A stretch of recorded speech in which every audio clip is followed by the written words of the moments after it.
to be on board. I got to tell you, it's great to watch the election from this side of the camera than the other side. So I'm very happy covering the election tonight, watching what Richard was doing, and I'm absolutely ecstatic that I'm not sitting in a constituency office somewhere watching all the results come in. But I'm glad we have this amazing group of people with me today because it is a very complex election, so many scenarios. We've got three great strategists. To my far left, we have Mike MacDonald, of course, former Chief of Staff to Premier Christy Clark. To his right, we have Jeff Meggs, former Chief of Staff, of course, to Premier John Horgan. And, of course, Kate Hammer, former political advisor to Ontario Premier Kathleen Wynne. One of the things that Richard brought up, Mike, let me start with you first and foremost, with the independents and what potential impact they could have. I look at Richmond. You've got Wendy Yuan in one of the ridings, an independent. You got Jackie Lee in another riding. Give me a sense of what you think may happen with these independents, because generally they don't do well, but I think this election certainly is very unique. Well, I think Richmond is an area where the BC Liberals used to sweep election after election all the seats there. And with the NDP vote coming down in this election, it would have been very hard for them to keep those incumbents that were elected last election. But those two independents have made it a little more confusing. Potentially you're going to split the vote with the Conservative candidates there, and the NDP candidates may find a pathway to victory there because of the two independents. And what do you think about the Peace Country? My two former colleagues, Mike Bernier and Dan Davies. I mean, that's always been a Conservative part of the province. The old joke was you could run a dishwasher, slap a BC Liberal sticker on it, and you'd win. But this is very unique because both of them they're very well known. They both have strong personal brands, but you could put a Conservative sticker on that dishwasher and probably sell two dishwashers. You know, that's a Conservative country up there, and it'll have to be an exceptional situation where Dan Davies or Mike Bernier are able to withstand that wave that would normally start in the Peace River if the Conservatives are, you know, going to victory. That would be the first place you'd find it. But they have a strong standing in their communities, and if they can buck the trend, it would be a credit to them. Jeff, let me go to you. Richard was talking a little bit about Central Surrey, Surrey Serpentine, Surrey Cloverdale. Multi-ethnic ridings. In some cases, I think one of the ridings is 60% Indo-Canadian. Polling is difficult enough. When they're really tight races, it's even harder. How do you gauge what the voter is doing? When you look at those ridings, how do you gauge what's going on, and specifically, how do you get that vote out? Well, I think it's quite difficult because, you know, no community is monolithic. Every community will have different opinions and directions. And each community will have its own community leaders that it looks to for some direction or suggestion about who would be good for the community, but also for the province and the region as a whole. So it's very difficult to tell, and I think we understate the complexity of that sometimes. I mean, the old saying was communities like Kamloops were the bellwether ridings. Is Surrey the new bellwether riding, or am I getting a little ahead of myself here? I think it's the battleground ridings. I think it's the place where we see the future of BC coming to life really in a more active way than we are in many other parts of the province, and that fight's expressing itself politically, so it's going to be a key area tonight to keep an eye on. Kate, you look at the BC Conservatives. 2 years ago, they're sitting about 2% in the polls. Last year at this time, around 19%, and today, very competitive with the NDP. What do you think is driving this movement? Is it a simple case of people annoyed at this government, they want change? Or is it a case of some said, this is a culture war party, MAGA has arrived in British Columbia? How do you see it? That's a great question. And I think if you asked different people that question, certainly people inside the Conservative camp and some of them outside it, particularly former BC United members, they would give you different answers. But I think we can definitely say that some of this rise has nothing to do with the BC Conservatives, because a lot of that rise happened when there was very low awareness of their leader, John Restad. So you have to give some credit to Pierre Poilievre and the Conservatives. And then the other thing I think is the end of BC United. Of course, those voters need somewhere to go. When that campaign was suspended, of course their numbers were going to go up. So there's an inevitability there that I think even inside the BC Conservative camp, you cannot deny. I think what is underneath this and the question going forward is going to be sort of how the BC Conservatives have pivoted to the right compared to the coalition that was the Free Enterprise Coalition, that was the BC Liberals, BC United before them, who were the dominant force of the 21st century in BC and who really were a center-right coalition. this new party really is rejecting that and moving further to the right. I think even in the way that deal was struck over the Labor Day weekend between the BC Conservatives she's and totally BC right. United, we didn't So come far, out of that with a by the lot of way. strong membership and a lot of people coming over from BC United to the BC Conservatives. They Commentary. the BC Conservatives, seem to approach the BC United with as though the voters had developed a bit of an ick for them. And I don't think we know that that's true yet. So we're going to find out a bit more about whether this sort of more polarizing version of the BC Conservatives is what BC's ready for or not. Well, lots of different storylines. We'll keep you updated on all of that. Back to you, Sophie and Chris. All right, Jazz, thank you, and thanks to the Hotel Pacifico podcast crew. I'm really excited to have them as part of the program. Pick up on something Jazz mentioned about Kamloops being the bellwether. Level Actually, 4, do not Vancouver travel. Fraserview is the ultimate Yeah. bellwether Okay. riding in BC. The party that wins Vancouver Fraserview Okay. has formed a government and is precursor to the Vancouver South riding. It used to have a two-member riding in every election since 1991 when Fraserview was created, and you go back to 1963 when it was old Vancouver South. The winning party is the party that wins Vancouver Fraserview. We'll see if that's a truism that continues tonight, or whether it changes course for the first time in history. And I was just going to point out, pardon me, all the paper. It's not the polls haven't even She closed just yet. hit the blunt. The stacks of paper It's over already here. going some stuff. Can't wait to see what it looks like at the end of the night. This is Zussman's like election. She just hit Bible. the blunt, I used to put dude. together these things. I just hope everybody read this thing. A lot of great detail in there. It's a very good, you're good at writing books, Richard. It's only 280 pages, though, let's be honest. There may be another book when this is all said and done. It depends what happens tonight, I think, I is wanna the touch your head, storyline, Richard. Sophie, because these are the sort of things that stories Richard, are I made want to of. touch your head. Richard, you And we got can it. actually start it this time. You got a sexy it was looking a dark head, and Richard. stormy night. Excuse me. All right. She hitting the blunt, dude. She's hitting the Will fucking it be a blunt. conservative win, an NDP win? Will the Greens hold the balance of power? Let's go to Smoking that Conservative Party fat pack. headquarters. Those folks are hoping to play a starring role in this book. Jordan Armstrong is there with CKNW's Mike Smith.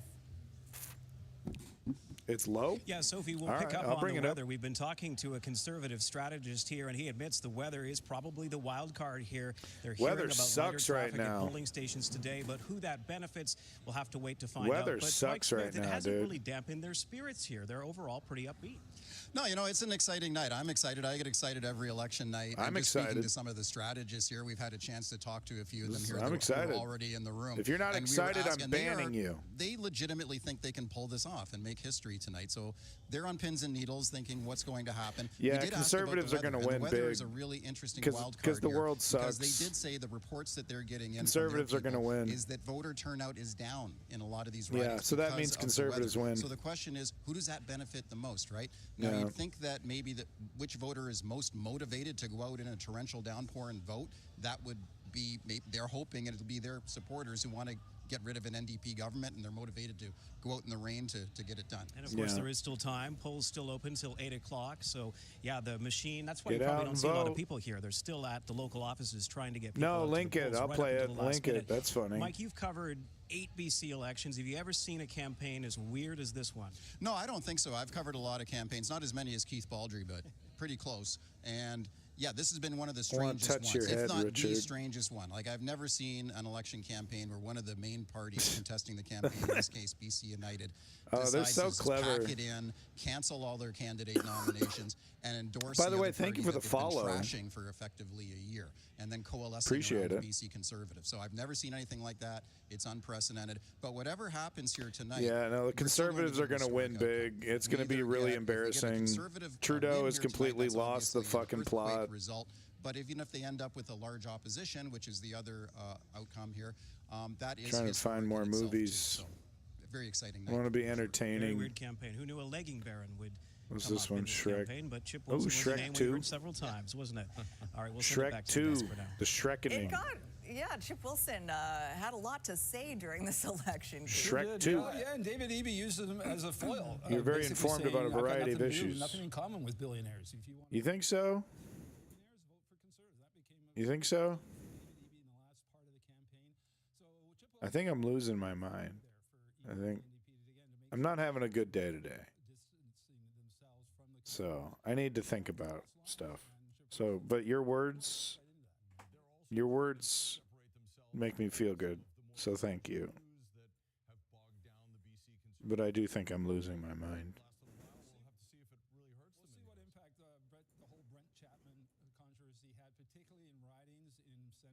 sequel here.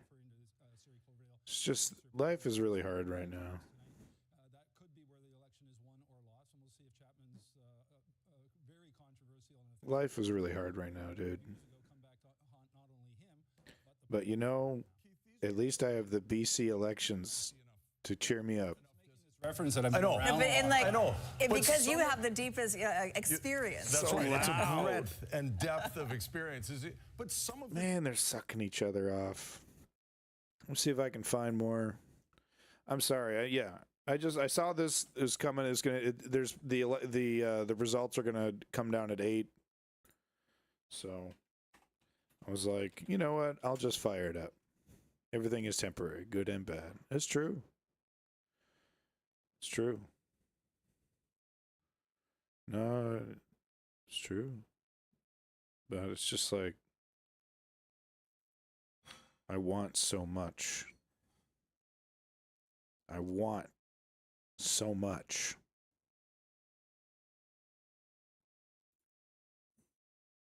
Social programs versus the economy. I'm never content. So, Mike, sorry, I got to interrupt you here. We've got to wrap, but we'll carry on that thought in just a moment. We'll see him in a moment. Yeah. In the story. Well, misinformation. You win. You win. That's much worse than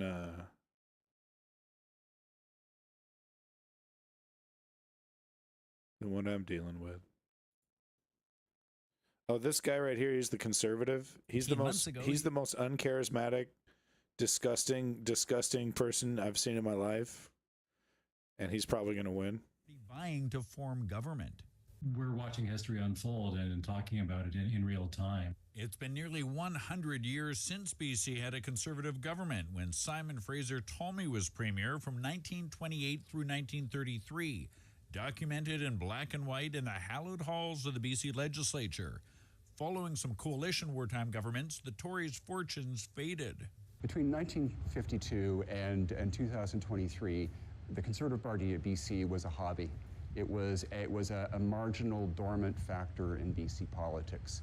But the party's resurgence has been rapid. Rusted was kicked out of the BC Liberals in 2022 by Kevin Falcon after reposting. Yeah, this guy's a real piece. He's a real piece of work. He's a real piece of work.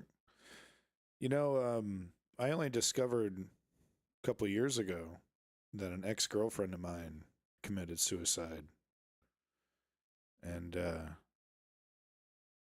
it's like, you never forget. In the House and an amplified voice. Other defections of MLAs followed through this past spring and summer, as polls showed the Conservatives surging past BC United, a party unable to gain traction under its rebrand from BC Liberals. Yeah, misinformation. It has been clear that the Conservatives had a different way of connecting with voters. The Conservatives are not connecting with voters. The neoliberals are completely disconnecting. The Conservatives are trying to weave some narrative. Oh yeah, all of a sudden people want, less from their government. People want less services. They want to be cut. They want to give millionaires and billionaires big fucking breaks. That's what they want. Or people are so disgusted and disillusioned with the Justin Trudeau neoliberals that they're, it's anyone but them. As we're seeing it happen at the federal level. As dramatic as it's been, the changes to the political landscape reflect a pattern replayed every 35 years in BC. Pretty compelling argument that what we're seeing is a continuation of a trend that has taken place in British Columbia, certainly over the last 75 years. I hate this. I hate analysis that's like this.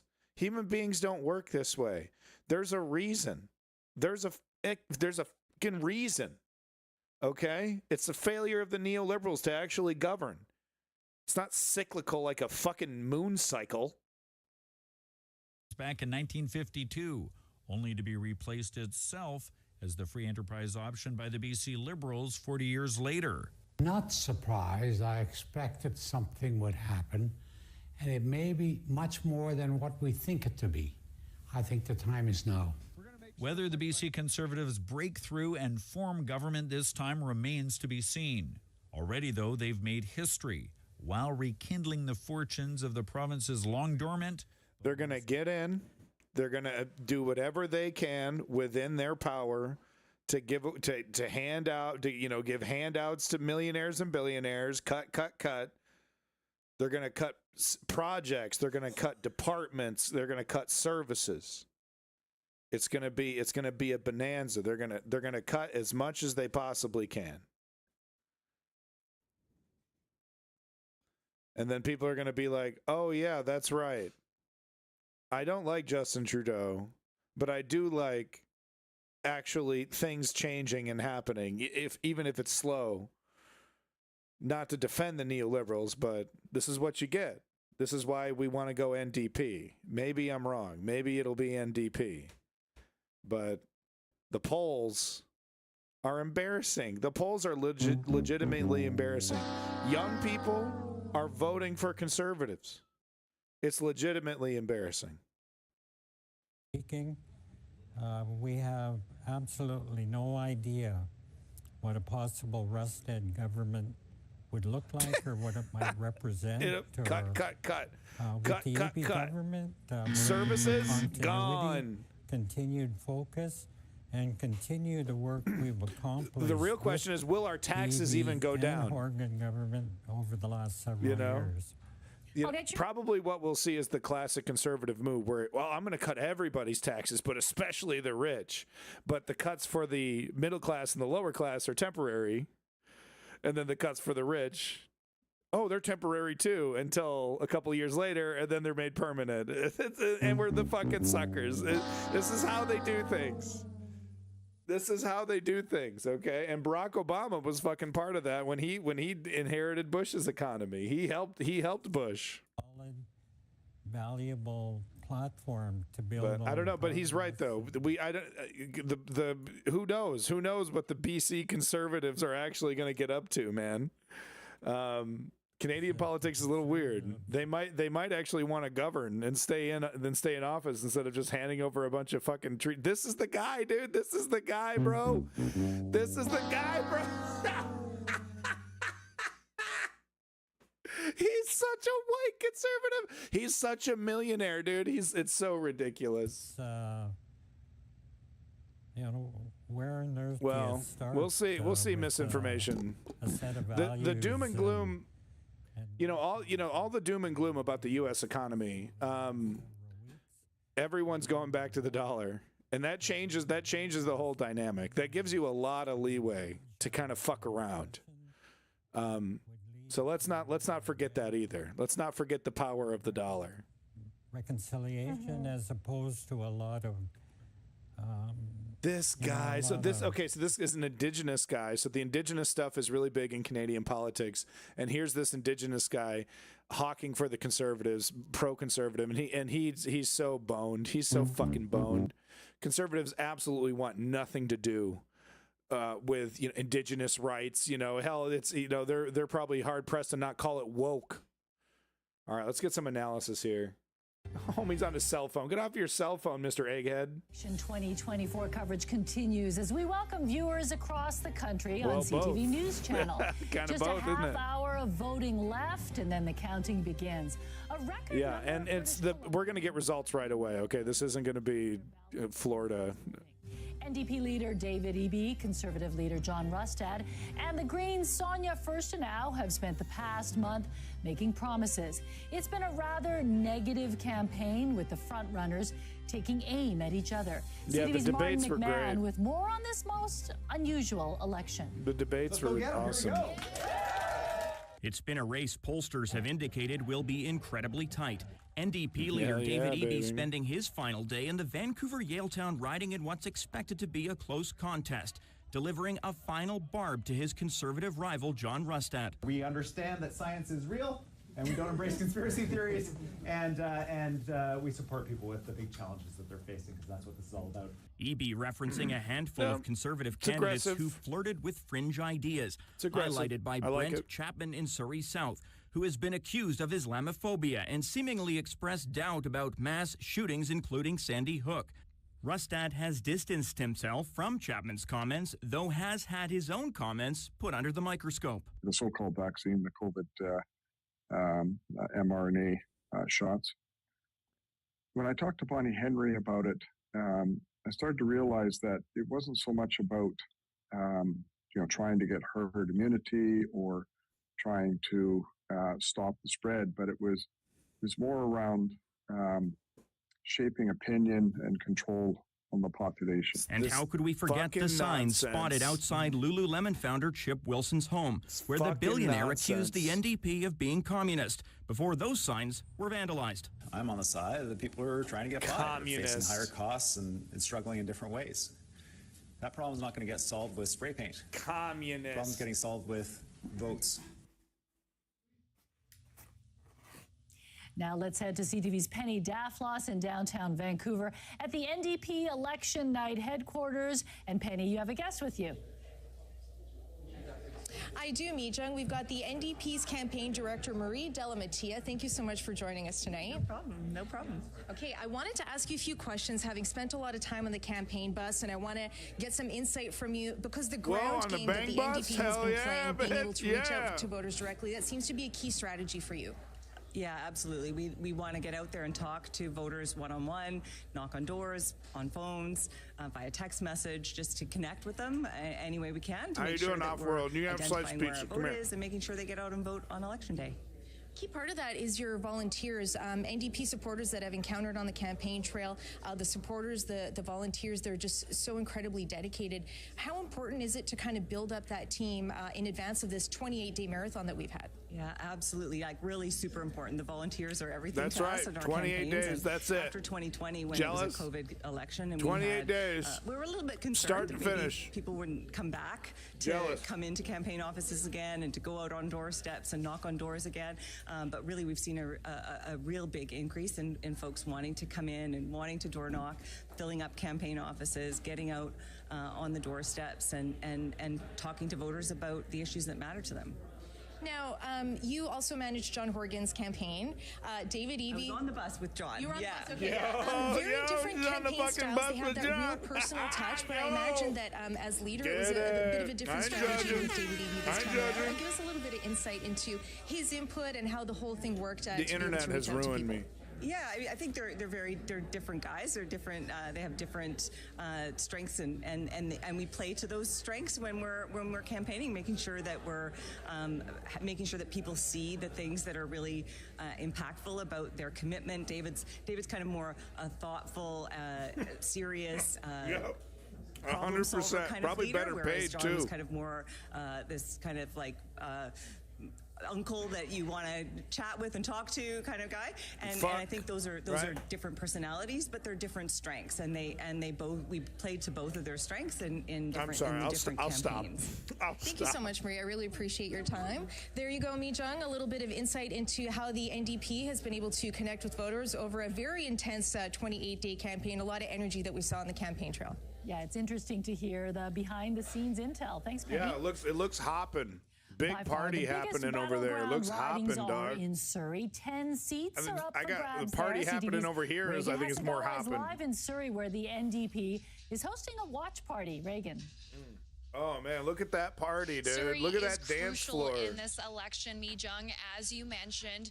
We What are are in my the thoughts riding on of the Surrey Diddy North this morning at the situation? Dollywall Banquet Hall. We are expecting candidates to arrive here in the next half hour or so here in the Surrey NDP headquarters. As you mentioned, there are lots of seats up for grabs Free Diddy. here. It is a battleground riding. We know that the NDP had 7 of 9 before dissolution. No. Now, this time around, there will be 10 7 of ridings 9, with a she's new hot. one, Surrey Serpentine, which will be an interesting one to watch. We know Conservative candidate Linda this Hecker, Canada? who is a former mayor Yes. of Surrey and was quite popular, will be running there. Yeah, no, Diddy situation. Okay. No, I mean it's a long time coming. If you've been Diddy done fucked up, the name couldn't be more ironic. Diddy the Diddler. But no, if you've been following hip hop and like rap beefs, and I don't follow them closely. 23 minutes, by the way. I don't follow them closely. But if you follow rap and hip hop and stuff, No, well, no, because Epstein had connections like Trump and, Saudi kings and Israeli connections to the IDF, and he had recordings.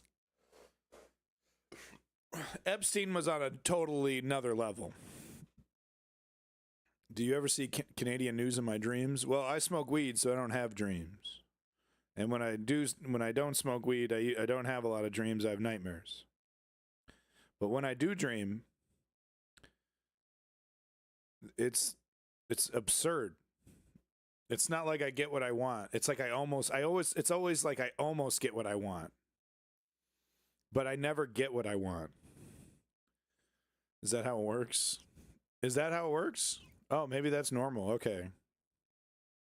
Okay, back to Diddy. If you've been following rap beefs, 50 Cent has been talking about Diddy for a while and warning people something ain't right about these white parties. So he's been warning folks. Just going to bring the mic down just a touch. So he's been warning folks. I put Diddy in the same category as R. Kelly or Michael Jackson, pedophiles that I have zero respect for. At the same time, what am I supposed to do with Led Zeppelin? What am I supposed to do with Eric Clapton, who's like a conservative now, but are also arguably musical geniuses? Led Zeppelin especially.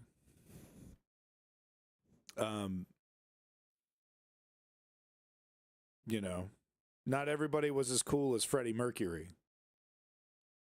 I mean, Led Zeppelin was boinking 14-year-olds, dog, and like, no joke, dude.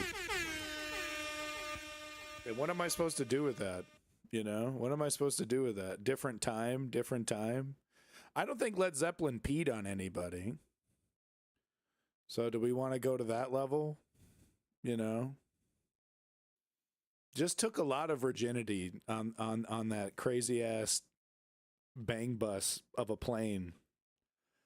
A lot of their other music to listen to more than you can in your lifetime. Yeah, they ran a business. It's all of them. It's not all of them. It really isn't.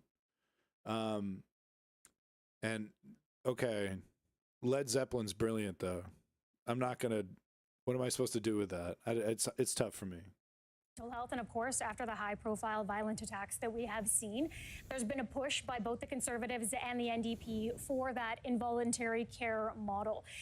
Is that the answer, or at least part of it? That's a good question. Involuntary care has got two problems. One is it may not be effective if it's involuntary.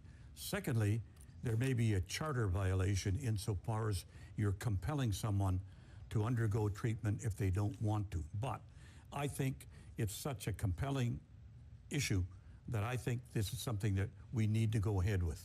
Sounds like it could be a very slippery slope. Justin Trudeau has failed so bad. Neoliberal economics have failed so bad. Canadians are just now starting to see a massive explosion in drug addicts and homeless people. And what they're debating right here is, do we get to pseudo arrest people and force them into treatment? Which is doesn't work. But it's very expensive. And hey, if a conservative's in charge of it, maybe we can get a private organization to do that for you. Those people are going to be found not guilty. So what do you tell somebody who's spends a year and a half in jail waiting to go to trial, and then that person is acquitted? So sorry for taking up a year of your life. So the judges have a difficult time because they are obligated to release people if the Crown can't show that the person is going to be a danger to the public. So they have to show that. And if they can't, then they have to release the person. So that's a difficult thing. Public gets outraged. I don't blame them if someone's on bail and they've committed a crime. The thing is, it's difficult for judges and prosecutors and the police who also release people. Off-world, having the perspective of an American, I know that's no real answer. Looking into Canada and now being a Canadian looking outward, I can tell you from my perspective, it wasn't Canadians that were smug. Canadians have been shouting at Justin Trudeau you know, for a long time. Like there was a good honeymoon period for a couple years, you know, then he legalizes weed, you know, early in his, you know, administration. So there was a lot of, you know, goodwill there. But we've been shouting at this clown for like 10 years to govern. And it literally takes the NDP to, you know, to secure a slight majority or a slight minority that allows them to, to force the Liberals into a coalition. It takes the NDP to push this party to do anything that they promise, all the shit that they put in their own manifesto. The NDP has to be the party that actually pushes them into doing it. And people aren't stupid.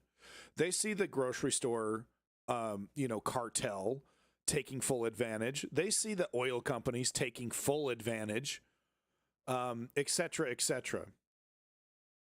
And they see Justin Trudeau. Oh, well, we wagged our finger. We had him. We brought him in and we had a meeting with him and we wagged our finger and changed nothing. Yeah, I'm currently trying to be I'm a permanent resident here, but I'm trying to be a citizen. Working on that, you know. High childcare costs. I'll be when I really start hunkering down and studying.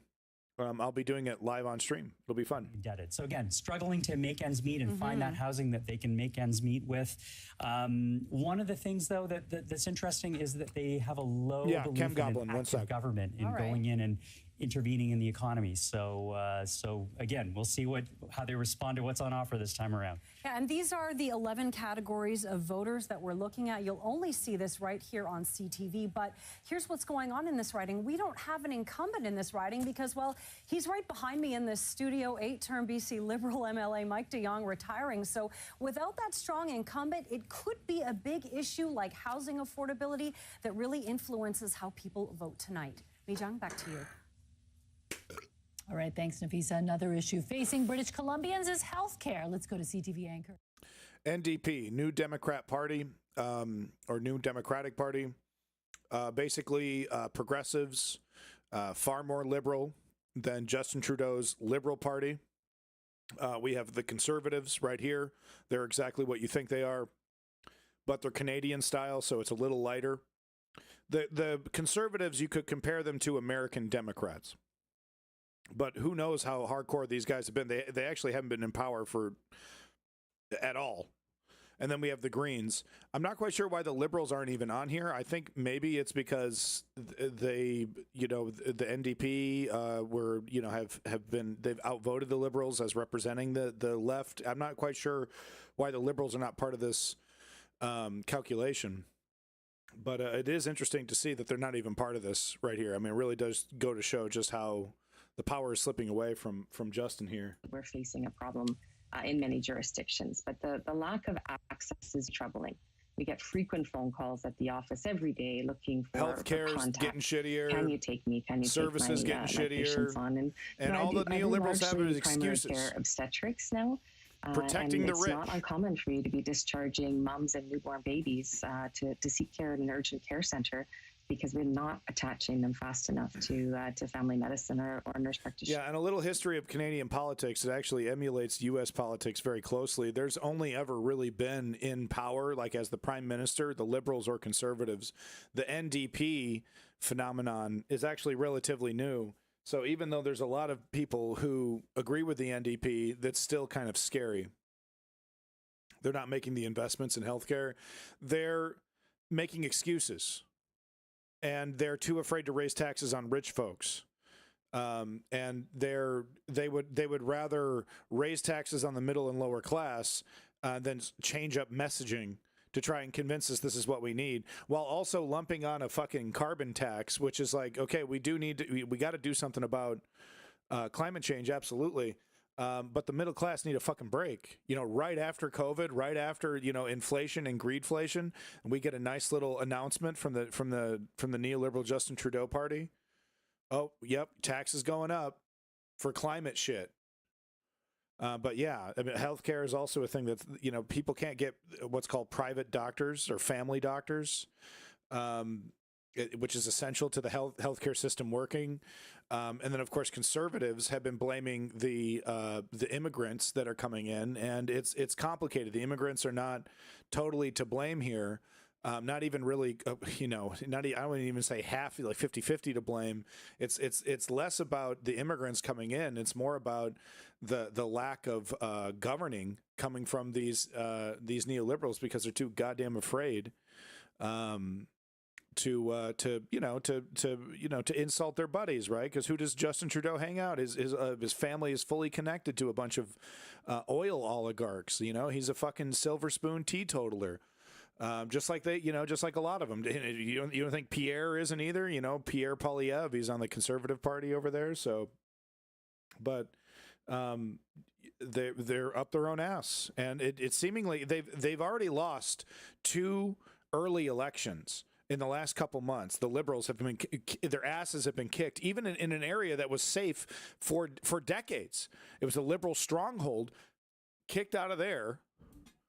And Justin Trudeau, he doesn't have shit. He doesn't have shit to say, dude. No one, he's not in front of the mic. He's, they're fucking incognito. The Liberal Party right now, and it's to their own detriment. It's people are asking themselves, does Justin Trudeau want to lose? Does he want to, does he want to just lose? He doesn't want to hand over the reins to another person and try to run an election. He doesn't want to stand down, but it doesn't seem like he wants to win. Feel some measure of nostalgia when you see it dismantled in the way that happened very suddenly. But the history in this province is the free enterprise movement was the BC Social Credit Party. I mean, misinformation, kids doing stupid shit, news at 11, is some teenagers, walking around pretending to be animals. The sign of the end of America. No. You know what the sign of the end of America is? The fact that Kamala Harris and Donald Trump are 50-50. Even if you cut out all the junk. That's the sign that this country is failing. Not because a bunch of kids are being stupid. Wanted to ask you your take on public safety. Has been a very big issue in this election, and decriminalization has figured quite prominently as well. Man, this guy looks like he knows his way around a whiskey bottle. All right, another riding where there is a former BC United candidate who is running unaffiliated is Kelowna Centre, and that's where we find Claudia Seglash, and that could play a role. Claudia Van Everik. I'm dealing with a disabled child right now, so if my kid, I'll just be happy if he starts talking. But I'm told that it's going to take a lot longer for blind children to talk, so I need to be more patient. It's just hard. But gosh, I'd be jumping for joy if my son was a furry in high school and he had friends and he was talking to people, and I'd be jumping for joy. They may have a chance this time around because of their high-profile candidate, and that is Loyal Wooldridge. Yeah, I did see that, Kim Goblin. Would you mind putting a link, about that in the Discord? Maybe No, I won't have time to cover it tomorrow. I'm busy tomorrow, so. Challenged by Christina Lowen for the Conservatives. But despite not having any political experience, she may very well win this election. And that's because there's a real appetite to tackle some of the major issues affecting this urban riding, things like homelessness, the drug crisis, homelessness, public safety, and of course, You said homelessness twice. So unprofessional. Like that dildo microphone you're carrying. It's so phallic. It also looks like a delicious blackened corn cob. Some kind of Cajun blackened spice on that corn cob. I want to eat it. Right. May affect this out. You seem really down. It's been a tough day. It's been a tough day. Many factors at play here. I want to eat that corn cob. And it won't be much longer until we really do know what direction the voters here in this riding will take. Conservative. Sophie, Chris. Absolutely, and apologies to your. If we lived in a nice world, it would be like a big NDP sweep, right? But the only way it could be an NDP sweep is if the voters were informed. If the voters are easily fooled, it's going to be Conservative, because the Conservatives have been laying on an emotional, campaign that is pulling at dummies' heartstrings. Eat the corn cob the long way, ghoul. She just does that. I would literally die laughing. I would literally have a heart attack if she was just talking normally and then ooh, just for a second, and then just goes back to normal. Ooh. I'd fucking die laughing. I actually would die laughing. My heart would just explode.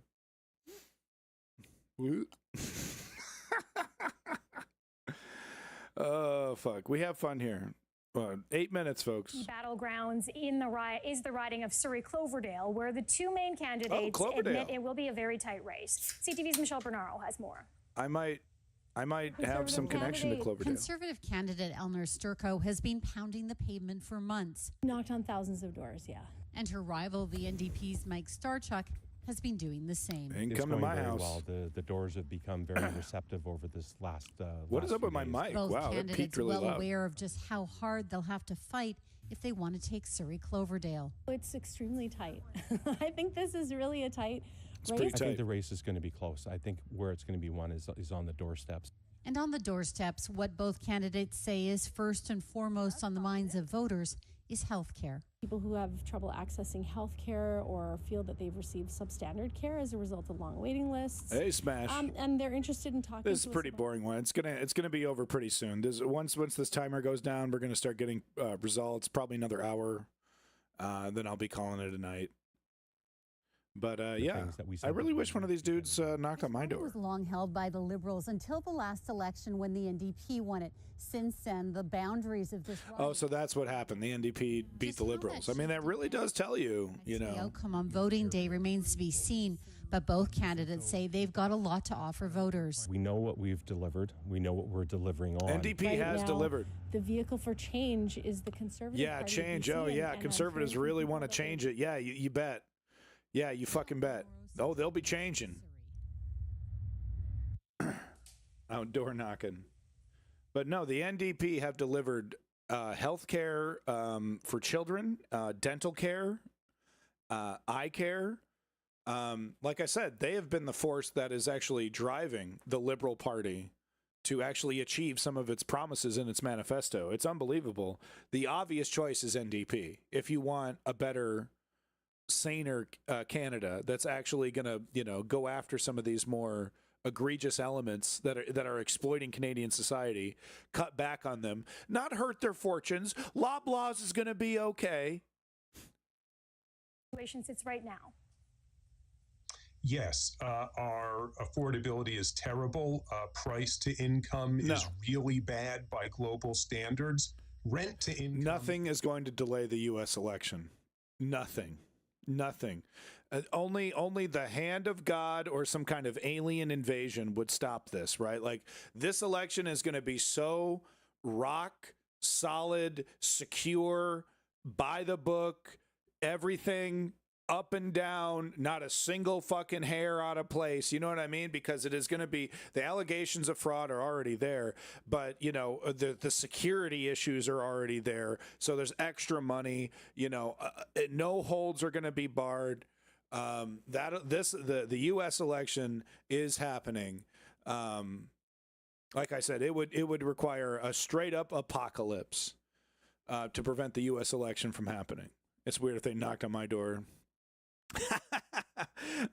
I'm a candidate for political candidate for Canada. This is all very strange. On housing than poor people, and it's really the bottom of the income distribution where I think that redistribution of taxpayer money should go. Obviously, transferring money from taxpayers who tend to be rich to rich taxpayers doesn't do anything. I need my prompt. And of course, we also know NDP did a pretty big ticket plan of changing those Airbnb rules. They also have some promises as well when it comes to making it easier to buy a home, increasing the percentage borrowed against base. What do you think about the NDP's plan for those first-time home buyers and overall? Yeah, so generally speaking, I've been happy with the NDP's actions on the supply side. The big thing they've taken care of is municipalities used to be left on their own to do zoning. And the NDP, along with the federal Liberals and Conservatives, have recognized, no, you can't delegate land use 100% to municipalities. They bear all the costs of density, but only a tiny bit of the benefits. So a little bit of top-down pushing around was in order, and that was the famous Bills 44 through 47. Smash. As for NDP is a political party, a new Democrat party. They've been challenging the Justin Trudeau neoliberals on the left. Definitely the preferred party. Finally, the BC Greens are zeroing in on the Greens. Surprisingly, though, they did really well in the debate. There was this woman. She was great. She was on point. She was calling out the corporate bullshit of the NDP and the neoliberals and the Conservatives. I mean, she was slam dunking. Too much hostility to investors in rental housing. They see things like pension funds and real estate investment trusts buying rental housing, building from developers as a bad thing. I think most people who want to see affordability would like to see more rental housing, whoever the landlord is. All right, Tom, David, thank you so much for breaking this all down for us tonight. Here we go. And we're going to send things over to Mijang. It's exciting. Thank I'm you, a little Lauren. excited, One but of it's the going to new be bad ridings news. this year is Vancouver. It's going to be bad news because it's like I said, the scary thing that the polls are showing, the early polls, is that young people have been thoroughly fooled by Pierre Poilievre and his social media campaign, and they're likely voting Conservative, not because they think this guy is, the bee's knees. I mean, you've seen him. It's a joke. It's an actual joke. But no, they're so sick of Justin. They're just, it's anybody but Justin. It's like a Hillary kind of thing. Well, Canadians are from all over the place. To make his first foray into politics. For the Conservatives, Melissa DiGenova is a two-term Vancouver City Councillor and former Park Board Commissioner. She tells me John Rustad personally recruited her to run for his party in this riding. And for the Greens, Dana Lynn McKenzie is a lawyer who works at UBC in equity, diversity, and inclusion. Now, within this riding, there are a number of social media, public community safety groups on Facebook and WhatsApp. Oftentimes, when there is a major violent incident or public safety incident in the downtown core, conversations in those groups tend to get quite political. So if anyone was able to tap into those groups, that could have really helped them drive voter turnout, which could be key in deciding who wins this riding. And ultimately, it seems like it's going to come down on who the voters of Vancouver Yaletown trust most on the issue of public safety. Well, the rain is part of the narrative because apparently voter turnout is really low, and it's definitely the rain. It's fucking miserable out there right now. It sucks. Safety, and it seems as though they're really targeting these urban ridings. It's not as big an issue in rural areas. It's pretty boring. It's pretty fucking boring. I think at the end of the day, it's not going to be the vote-determining issue for most people.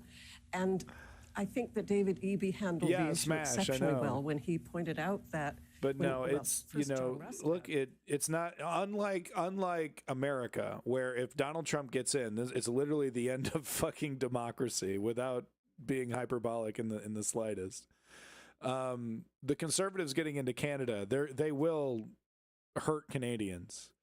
They will not, though. If Canadians decide that they no longer want Conservatives in office, they will accept the results of those elections. Unlike American Conservatives, who are literally doing everything they can to subvert and upend the electoral, the media, everything, judicial. Donald Trump talks about it needs to be fair. It needs to be fair. And what he really means is that it needs to be completely corrupt and partisan and one-sided. It's an absolute nightmare. All right, here we go. Election 2024 on CTV News continues right now. A roller coaster season. The political world is in such flux. With unexpected twists and turns. We'll be withdrawing our candidate nominations. A political ride with high stakes. It's the cost of living here. It is expensive, and groceries and everything. For all British Columbians. Healthcare, it's a disaster. Sometimes we don't feel safe. BC means bring your... There's no fucking rent control. Pictures. There's no rent control out here, y'all. Tonight, BC voters have their say. Moving forward, do things better. Make this a better place. Who will lead the way? Wow, big ideas. To find out. Please make better. I should make fun of his accent. Sorry, damn it. There was a woman there. I could have made, please make better. I could have made fun of the woman's accent, but then all the women in my audience would be offended. Okay. I'm sorry. I'm not good at this. No, this isn't about replacing Trudeau. This is in British Columbia, in BC. You know, the really nice liberal area. This is like when Arnold Schwarzenegger became the governor of California. If this happens, if the Conservatives win, it's going to be like, wait, what? California, what? I mean, you couldn't imagine it even now, right? California, you know, a Conservative winning, being the governor. But this is kind of what's happening here. Estate prices, healthcare, crime, and social disorder. Yeah. It's been a contentious election, defined by NDP leaks of comments made by Conservative leader John Rustad about the COVID-19 vaccine. Hey, you know, the Indian population, and I'm like right dead center, like, you know, right here in the Mecca. I got to say, you know, it's really interesting living in the Castro, living in San Francisco, but now coming out here. These folks are hardworking, good folks. It just further reinforces my belief that, you know, not only is immigration a good thing, but immigration is necessary to a strong, long-lasting country that has a rich culture, and I think it's totally essential, you know, that we keep doing this. We keep, you know, making melting pots and mixing them up. I think it's so important because these Indian folks out here are really cool. And the radio station plays some bangers, dude. They got like their own version of fucking trap music. It's great. Buffum. Together, we're bringing you those results. Rob, what are you watching tonight? Oh, this is an exciting time. We've been waiting for a long time for this moment. We're going to find out very soon. We're going to be looking at those battlegrounds in the suburban areas around Vancouver. That's it's where tonight's misinformation. election will be I have a news desk. It is happening, but my shambles of a life right now are getting in the way. The bulk of those will come out tonight as the government. Okay, thank you, Rob. And our election team is the best in the business, analyzing the vote totals with lightning speed. We won't know what the new legislature looks like for a little while yet, but the decision desk has calculated the range of seats each party can expect. And CTV News at 5 anchor Nafisa Karim has a look at that over at the Power Board. Mijang, again, 6 new ridings this time around, 93 seats up for grabs. But the number I want you to remember is 47. The winner needs 47. But the problem is that Justin Trudeau isn't doing it correctly. You know, if you don't do it correctly, you can overburden certain systems. You know, and the cat's out of the bag. There's already people here. You know, what are you going to do? A mass fucking exile? You can't do that. So you got to improve the systems that are here. They don't want to. They want to make excuses. To a maximum of 52. So both parties are able to reach a majority government tonight. But if we are in minority government territory, that's when we're going to start to see things get interesting with the Greens and Independents perhaps lending their support to whoever has the minority to bring them over the line. But of course, polls are closed. Your votes are being counted. We will see who gets over this line first, if anyone can. We don't need to eat the rich. We actually just barely need to tax the rich, just a little bit. We don't even need to like really go crazy, like the 90%, right? We don't even need to go that hard on the rich. That's the goddamn shame of it all, man. You know, it's like these people could continue to be fabulously wealthy, and we could all live, you know, with, you know, it's like life wouldn't be easy, but it wouldn't be this hard.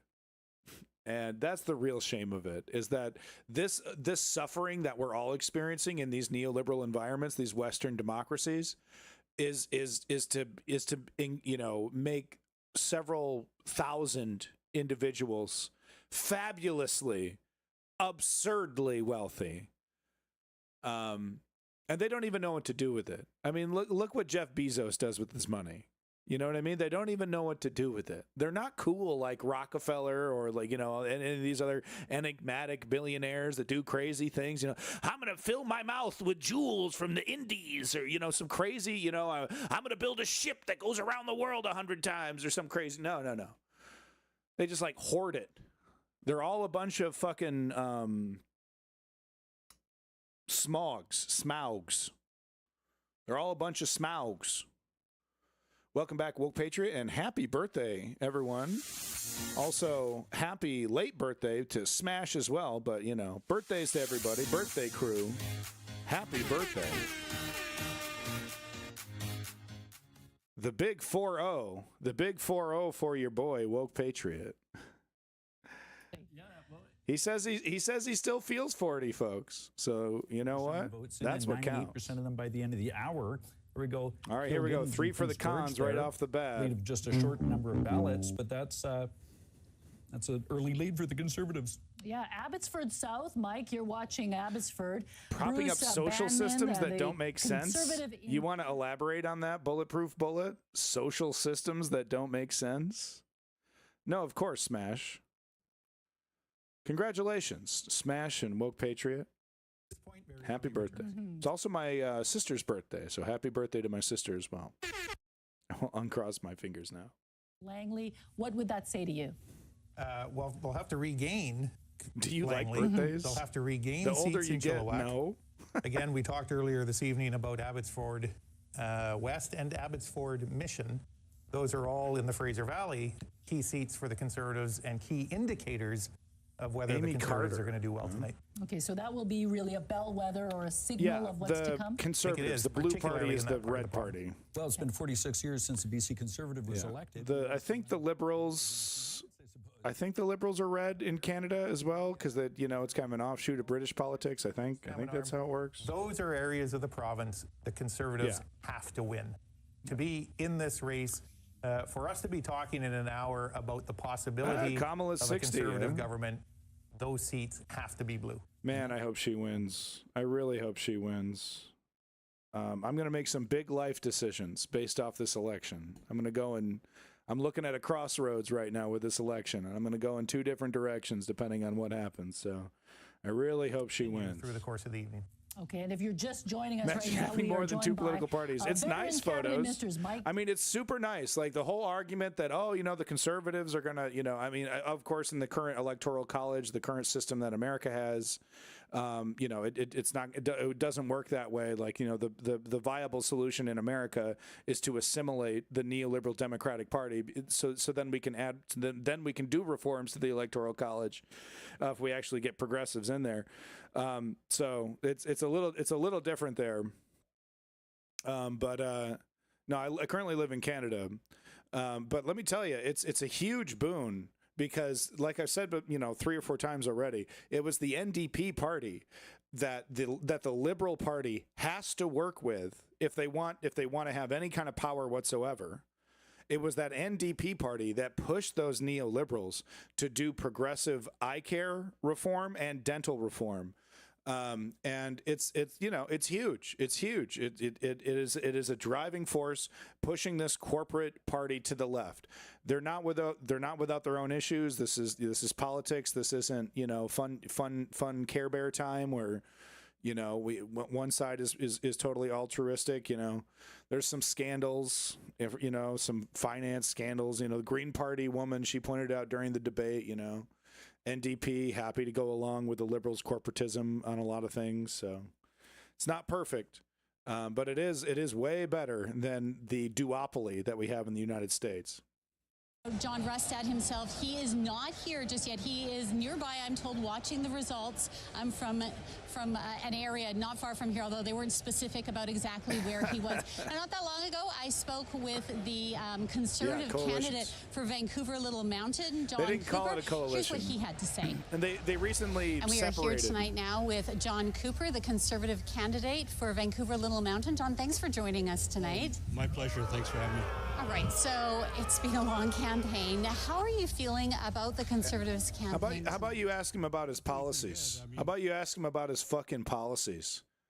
This motherfucker. He looks like the rich guy on the fucking Gilligan's Island. What the fuck was his name?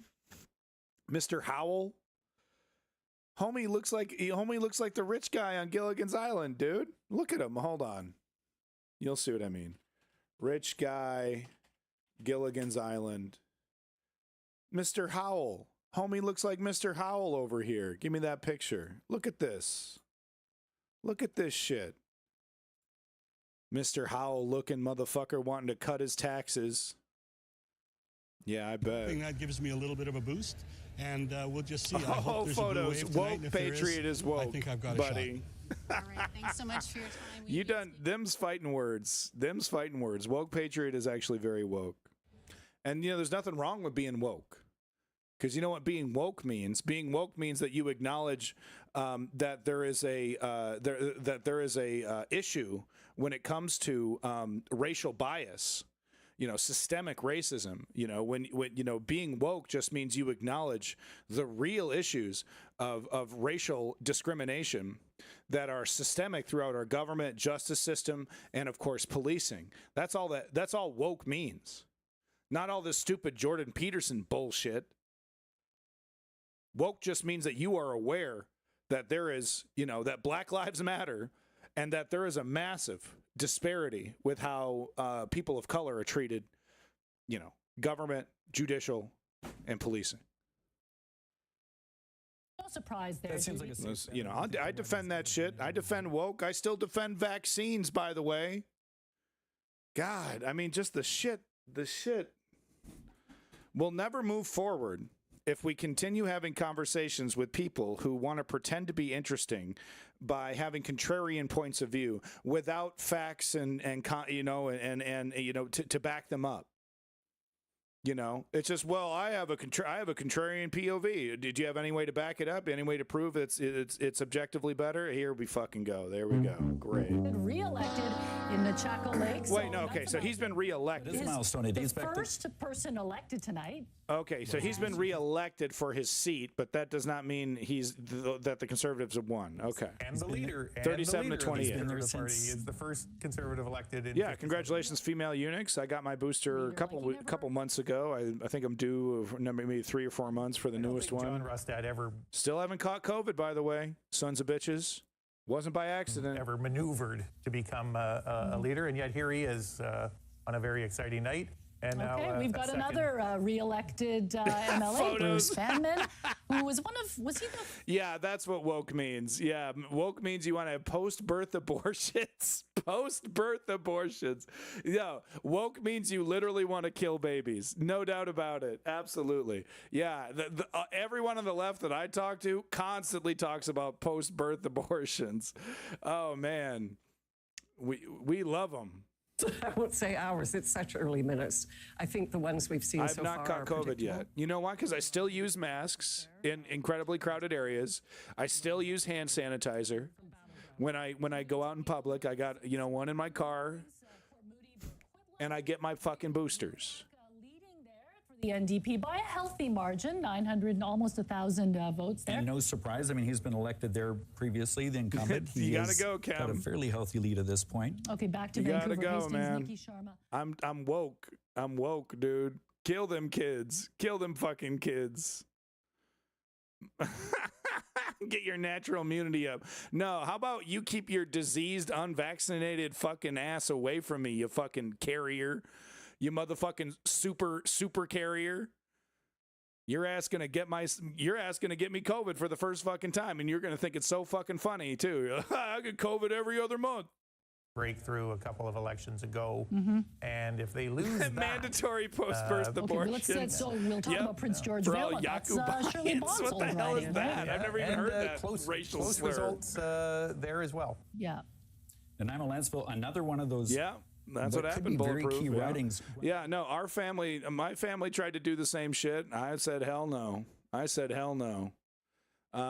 went easier the next year when everyone was boosted up, when medical science had caught up to the phenomenon.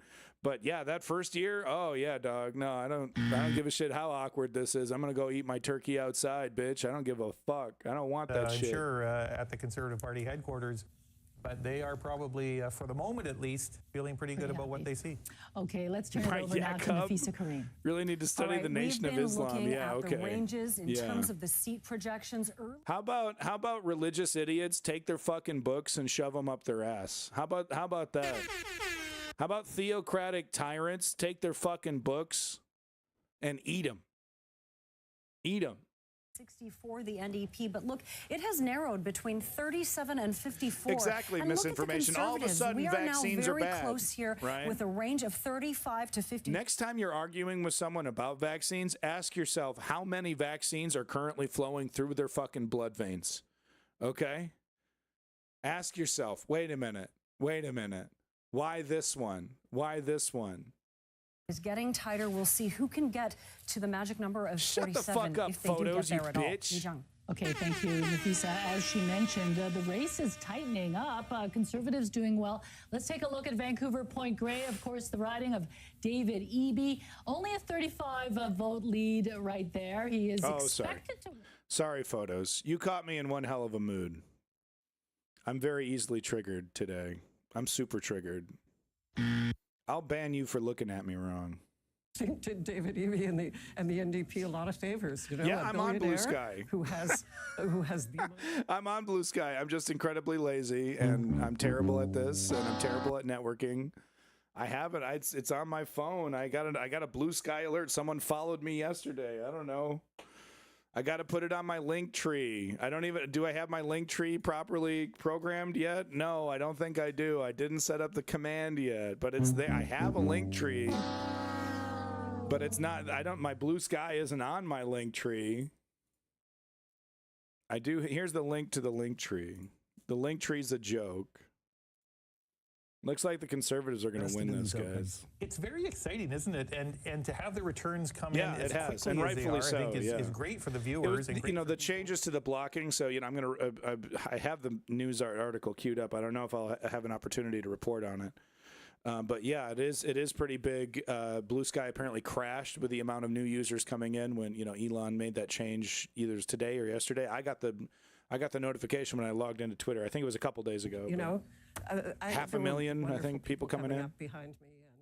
What are you going to do differently if Trump or Harris gets elected? Well, I'll let you know, Clutch, when it happens. But just I'm looking at a crossroads, and if fascism wins,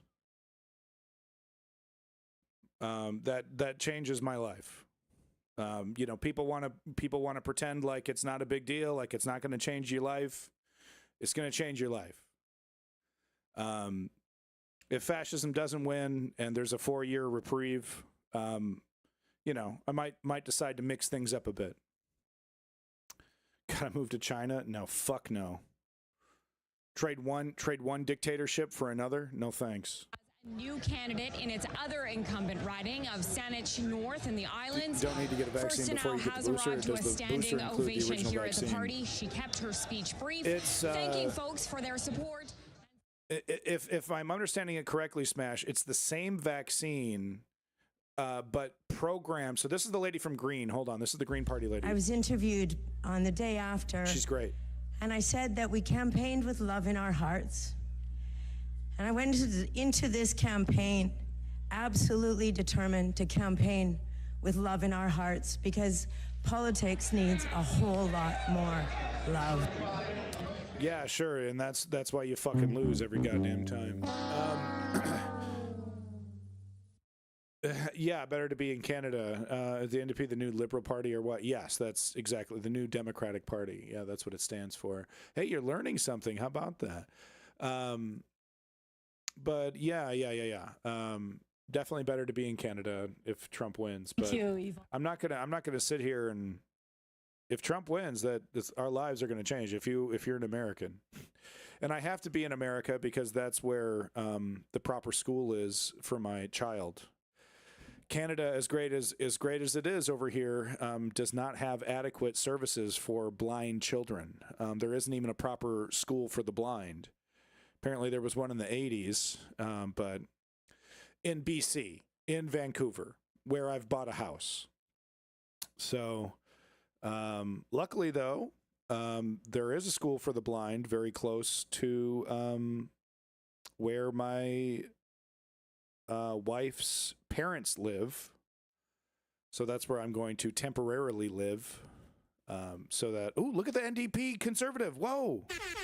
But that's where I'm going to temporarily live for a little bit, and then until I get an apartment or, a regular place. But if I want to have the best for my child, I have to move back to America. So here we go. We're going back, but it's ironic because I'm still going to be applying for Canadian citizenship because I fully qualify. I've done all the prerequisites. I just need to fill out the paperwork and then do the schooling and then take the test.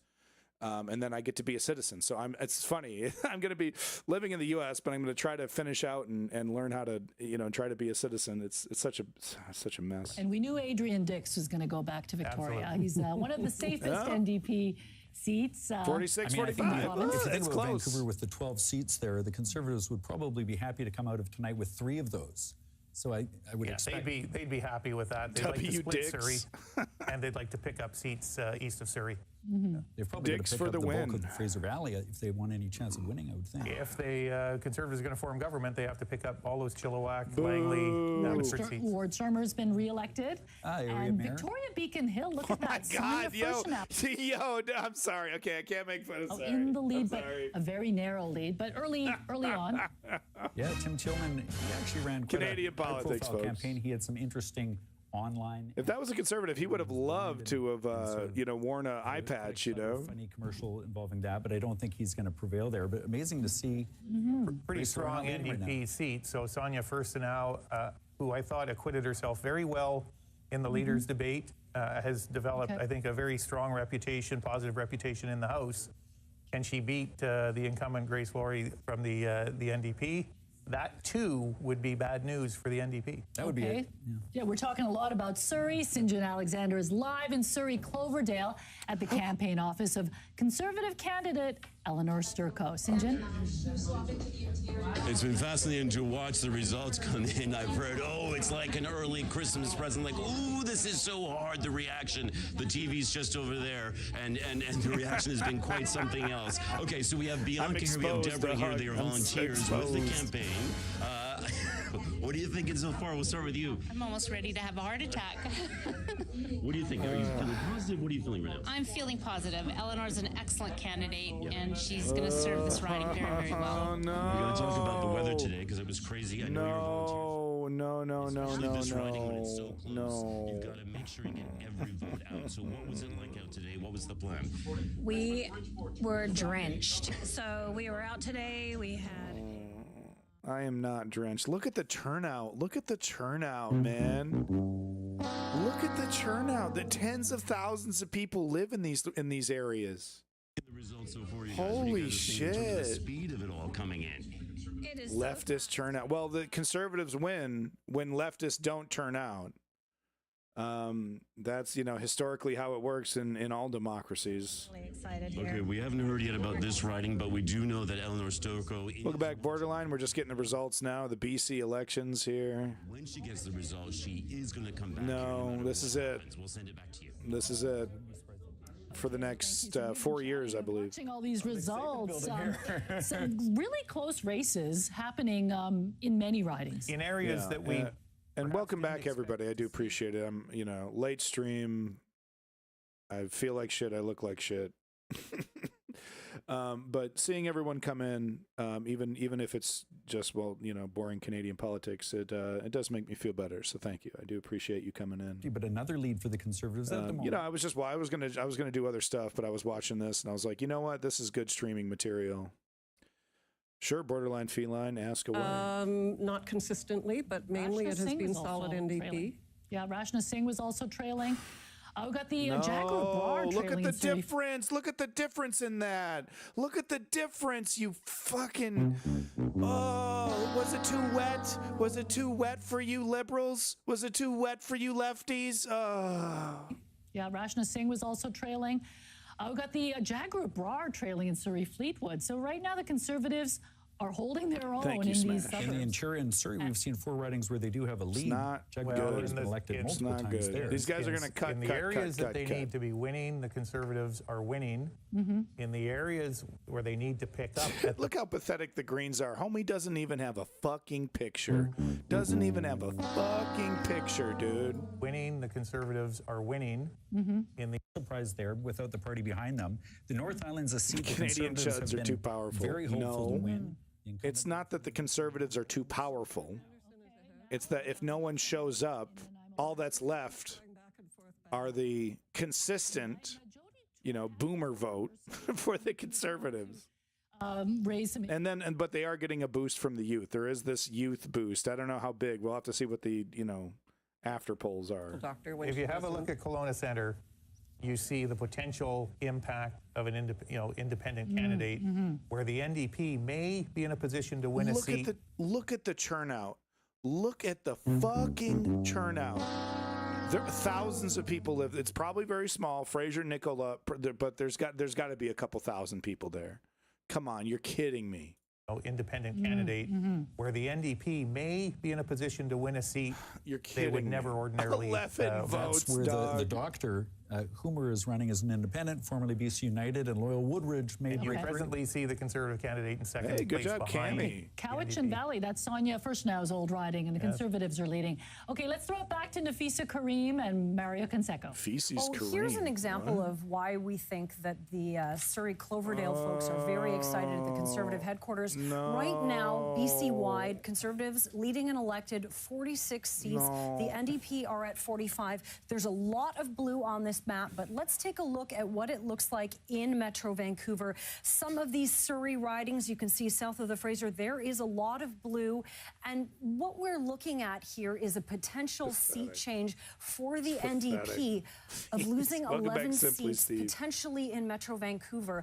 Mario, what sticks out to you? The key issue here is, of course, this is almost like being back in time in 2017. The numbers are there. It's going to be very close. It's essentially a tie. And what we have is the NDP not really holding on to all of those seats that were won under John Horgan in 2020. So they're down here. They're up in some other areas. Not really surprising to see the Greens. It's totally ironic, though, because the NDP is the only party that's actually delivering anything. They don't technically deserve this, but there's far too many people that, because the coalition with the Liberals was so long, they saw Jagmeet Singh, the head of the NDP, as a rubber stamp, and only in the last month did they separate that agreement and start to. And ironically, the month or so after they separated, their poll numbers started going up. I tell you, man. 47. We have a projected maximum for the NDP at 52, and the Conservatives at a projected maximum of 51. So anyone is still in this. Mijang, back to you. Nice, Simply Steve. Thank you so much. We've heard the word statistical tie throughout this whole campaign, and it's becoming a reality. I'll smoke those fucking trimmings. Question in the scenario. Are Conservatives just winning because people don't like taxes? No photos. Conservatives are winning because they're sick of Liberals failing to govern. It's an incumbent issue. The things are bad. The governing party in charge are going to take that heat. So taking a hit is expected, but on top of that, there is a failure to lead. There have been long gaps of seemingly nothing going on, where oil companies and grocery store cartels are able to gouge us seemingly with no punishment, just talk, just words. This is why the conservatives are winning. Seems like a universal issue. Yeah. That's okay in a healthy democracy. That's okay. 49-42. In a healthy democracy, that's okay. The problem we have in the United States is that the conservatives are, once they get into power, they're going to implement a program called Project 2025 that will fundamentally, foundationally, systemically, bottom up, top down, completely transform our government, not into something better, but into a full-blown dictatorship with the presidency at the very top. And it's hilarious to me that I have to point this out to so-called patriots who defend Donald Trump. But living in a dictatorial tyranny is actually the opposite of freedom, the opposite of liberty. Right, but I'm too woke. That's my woke definition of what Donald Trump is, right? many of them as we could throughout the election. Thank you so much for your time, Ravi. We really appreciate it. There you go, a little bit of word on the street about what's been happening with the ground game that the NDP is so very well known for. There's been an attempt to undermine democracy. Yeah, not yet. Okay, well, let's take a look at some of the Richmond. The conservatives in the United States, in terms of the emulation of the the MAGAs, it's the culture war stuff. Be afraid of gay people, the COVID fear mongering, the Joe Rogan style, cultural politics. That's what they've been taking advantage of mostly. But yeah, there's simply no desire whatsoever from this party to, implement or make radical changes to voting.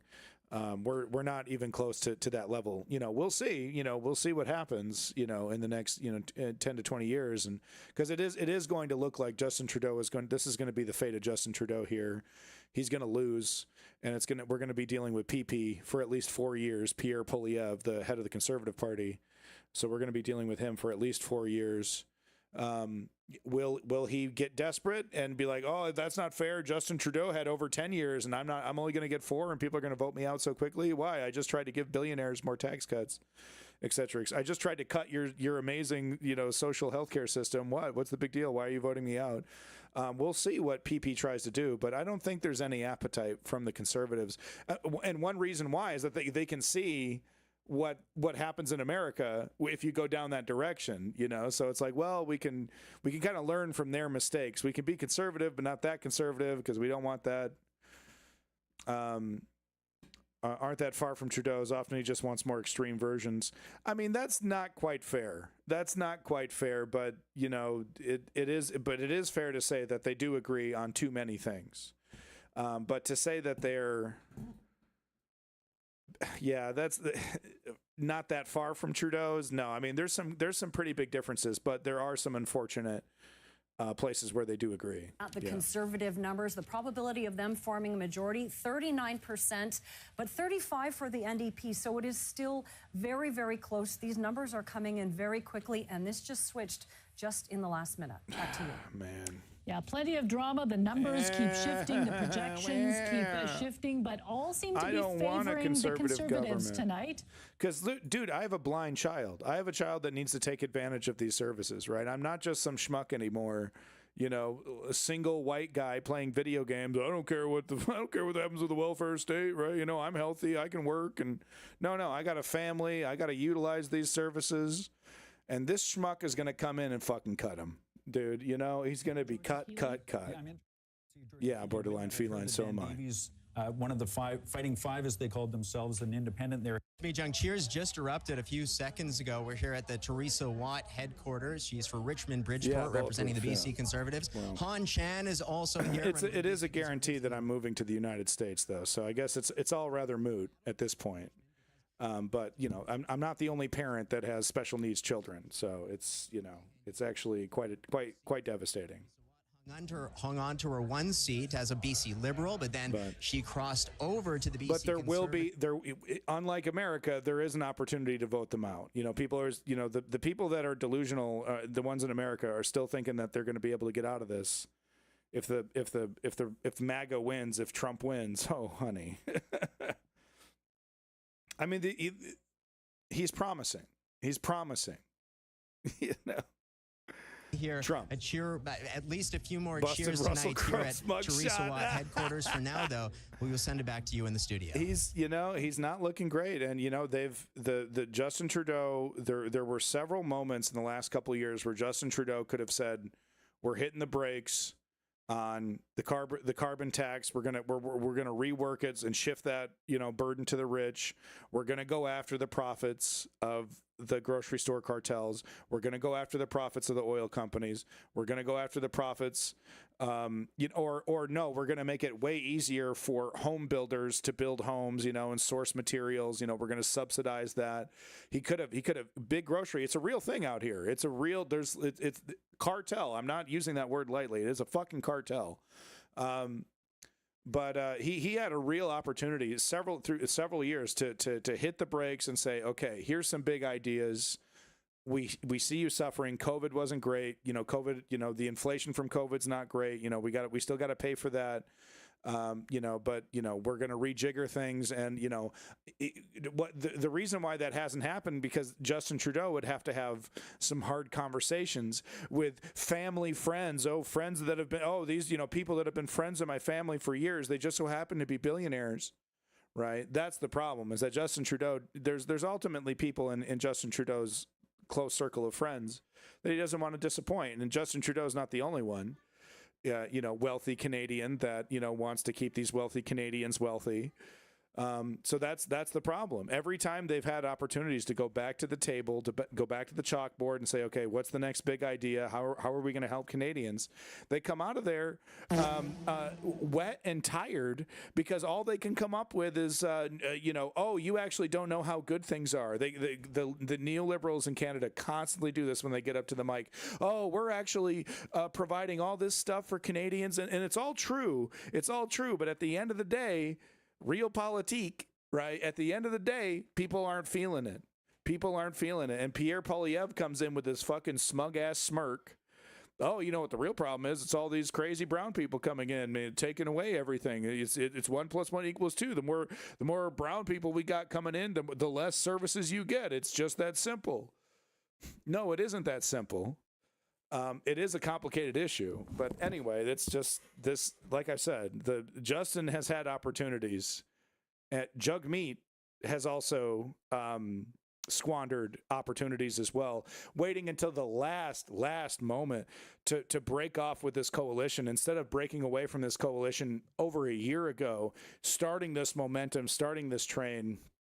So it was just a lot of, the Liberals here in Canada right now in BC are not making strong strategic decisions, and then on top of it, on the day of voting, it's raining as well, so that there's going to be an incredibly low voter turnout, and that may very well have made this even closer.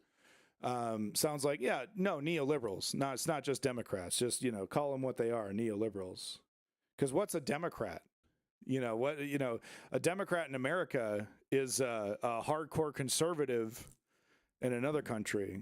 So I just prefer to call them what they are. The question that the Conservative Party needs to make some breakthroughs on Vancouver Island. I don't think they're going to win a lot of seats there, but they have to make some. Vancouver Island is beautiful, and there's an amazing video game store in Vancouver Island. I can't remember the name. The election was actually held. It has to actually share a name with Coquitlam now. We're seeing the numbers move around again. The Conservatives now leading with 46-45. Oh, Vancouver Little Mountain. This was going to be an interesting riding to watch. Photos. You seem very plugged in. You seem very informed. You got all the little things. Hold. Weather machines decreasing turnout. Yeah. Isn't that great? Marjorie Taylor Greene. Oh, obviously Joe Biden has a weather button. Obviously he's got a little iPad, and he sent it through all the conservative areas. Obviously. I know all the brain rot. Yeah, you seem to.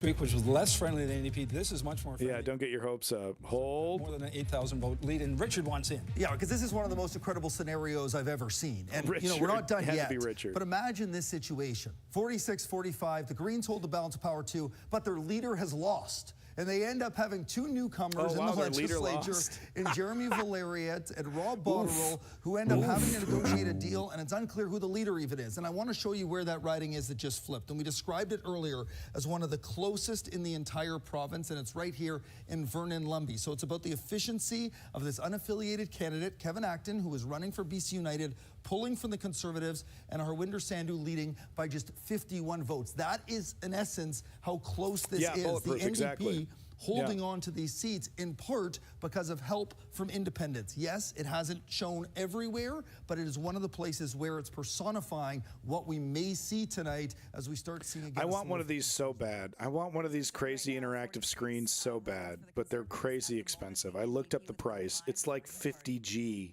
to get a small one. Conservative headquarters. We'll check in with him tonight along with Mike Smith of CKNW. Jordan? Yeah, Chris, this race is spandex tight, and pretty much everybody going to get reelected. Yeah, probably. To the results. I think even the line to get a drink has died down. I don't think anybody's waiting. Everybody's just paying attention to the numbers that are coming in at a rapid pace. Mike, the Conservatives seem to be doing what they need to do if they're going to pull this off. Yeah, if they were going to make history tonight and actually win this election, they had to punch through in places like Richmond, Surrey, the Fraser Valley, some of these key ridings in Vancouver Island, and they appear to be doing exactly that. Well, Ted Cruz, it's a heater. Ted Cruz is a close one. You know, wouldn't that be something if we lose to Trump, but Ted Cruz loses his seat? It'd feel good, but it wouldn't feel that good. Long night before we get a final answer here, but this room, no, it isn't that close. What I thought it was closed. That was the last. I guess that was the news I read last week. Is that changed? Worth it. Shut the fuck up, photos. Yeah, you're gonna get your fucking dictator. Yeah, +6. Oh, fucking God help us all. God help us all. It really does feel like American conservatives just need to experience a third world style dictatorship to really understand that dictatorship bad. But the main issue actually in American politics are the hundreds of thousands of completely disengaged Americans. On the I'm not political type, right? It's the most popular type. They're in for the biggest surprise of them all.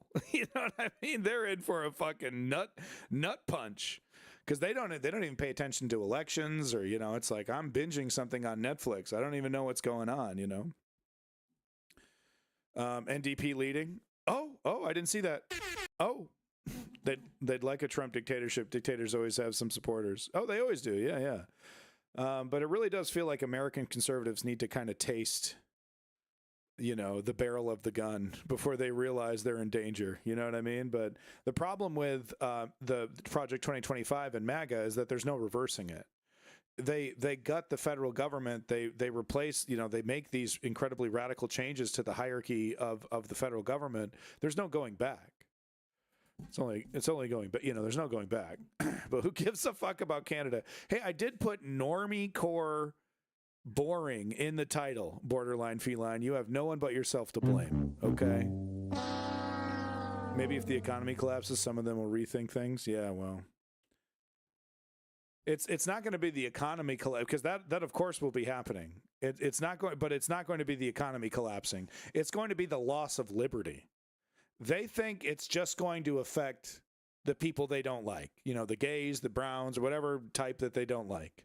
They don't realize is that Ted Cruz is going to have control over their genitals. And, Ted Cruz has opinions on circumcision, et cetera, et cetera. It doesn't stop at the vagina. It doesn't stop with black people. Okay. It's gonna hit every facet of American life. And, you stand up and disagree. You stand up and say, I no longer agree with this. And you're going to get motherfucking trumped, homie. Beat him up. Beat him up. Beat up that woke liberal with the Make America Great Again hat. Oh, you don't like your new Trump taxes? Beat him up. Seeing right now, when Mike Trump is talking about raising Americans' taxes potentially for every American over $7,000 at the minimum. Those are minimum estimates on what Trump's tariff proposals would do to American finances. Charles, get that woke liberal out of here. He's got a shirt with me with rippling muscles. Get him out of here. Small price to pay to own China. China's going to own us. For all we know, China's got the PP tape. And Trump's going to be like, whatever, we'll make a deal. Don't release the tape. That's fine. Whoa, NDP. Whoa, dog. Whoa. And Soji as well. I'm just looking at the numbers as you were speaking. I think it switched over to 47-44 and it keeps changing. But Kate, let me go to you. What are your thoughts right now? What are you seeing? Well, there's a lot to think about right now. Yeah. Go take his America. Take his Make America Great Again hat. Obama. Take it out. Beat him up. I can't breathe. I can't breathe. I'm having an orgasm looking at this woke liberal with Make America Great Again hat get his ass beat.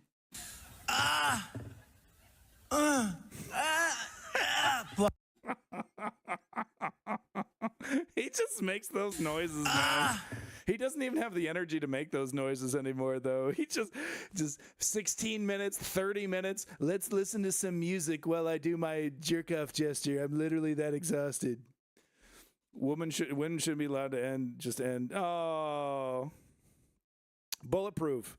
If the shoe were on the other foot, and it was men that had to carry the burden of childbirth, this would be completely off the table. This would be a rock-solid, 100% male liberty topic. I'm a man, and I can choose when and how I give birth, and if I want to abort, it's my body, my rights.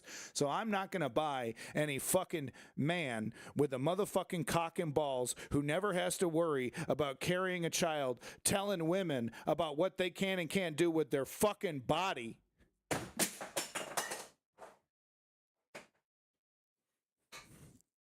Something fell.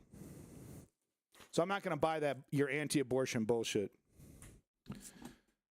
I think you're being ironic or you're just trying to be funny. I think. I don't really let anti-abortion assholes hang out in the chat, so I certainly hope that's the case. Most ridings, but this thing is going back and forth and will continue. And let's just recap the numbers. The NDP leading or elected in 47, ridings, which is I'm that like, magic Bulletproof number. is really cool. What's happening here? Okay, he must be memeing. With two. And it NDP! just keeps 48, 43. NDP, dude! At that market, of course, we're not calling it yet, because some of these, I haven't gone through all the ridings, but there's a good dozen or so that are really, I don't really wear tight. a toupee. And they're continuing to flip back and forth. I wouldn't be surprised if you see the Conservatives with 48, the NDP with 43. Within Give 5 it or to 10 me. minutes, this is how close some of these races are. And Richard is chomping at the bit. We have Come on, baby. We have some races I think we want to show you. Some Okay. close races. Come on, baby. Yeah, let's take a look. These are the close races. Very close races. As I mentioned, Look 3 at the ridings held by the leads. NDP. Look at the right now, percentage of the held by lead. Less than 75 votes in each of those ridings. Look back, and Ice then by King. contrast, Surrey City Centre, normally a very strong NDP riding. 0.03%. With a narrow 48 vote lead there. And Maple Ridge East, formerly Maple Ridge. Six voters and a cup of fucking Timmy's coffee, dude. Barely any. Seats, now the NDP has suddenly labeled. Wow, look at this race. Wow, that was a squeaker. How come the lead is only 0.07? They're the only person in the goddamn race. How is that even possible? I'll show you where these are flipping. And one of the storylines we're going to hear a lot about are those candidates that seem controversial for the Conservatives, and there seem to be a very... Oh, dude, this is the thing about the Canadian electorate. They often surprise you with how informed they can be, right? That's why I was throwing that caveat in there at the beginning there. We might be seeing that here because like the obvious choice is the NDP, because the NDP has actually delivered. We're going to go into Vancouver. We're going to go to the riding of Vancouver-Langara. We'll focus in on this. Right, Sunita Deer has taken a 273-vote lead here over Brian Bruget. Nice. Jamie Stein was a BC United candidate, seen as a rising star in the party. There was interest for him running for the Conservatives, but some people within the party said, we're committed to Brian. He's the one that we want here. And so far, Sunita Deer leads by 273 votes early in the campaign.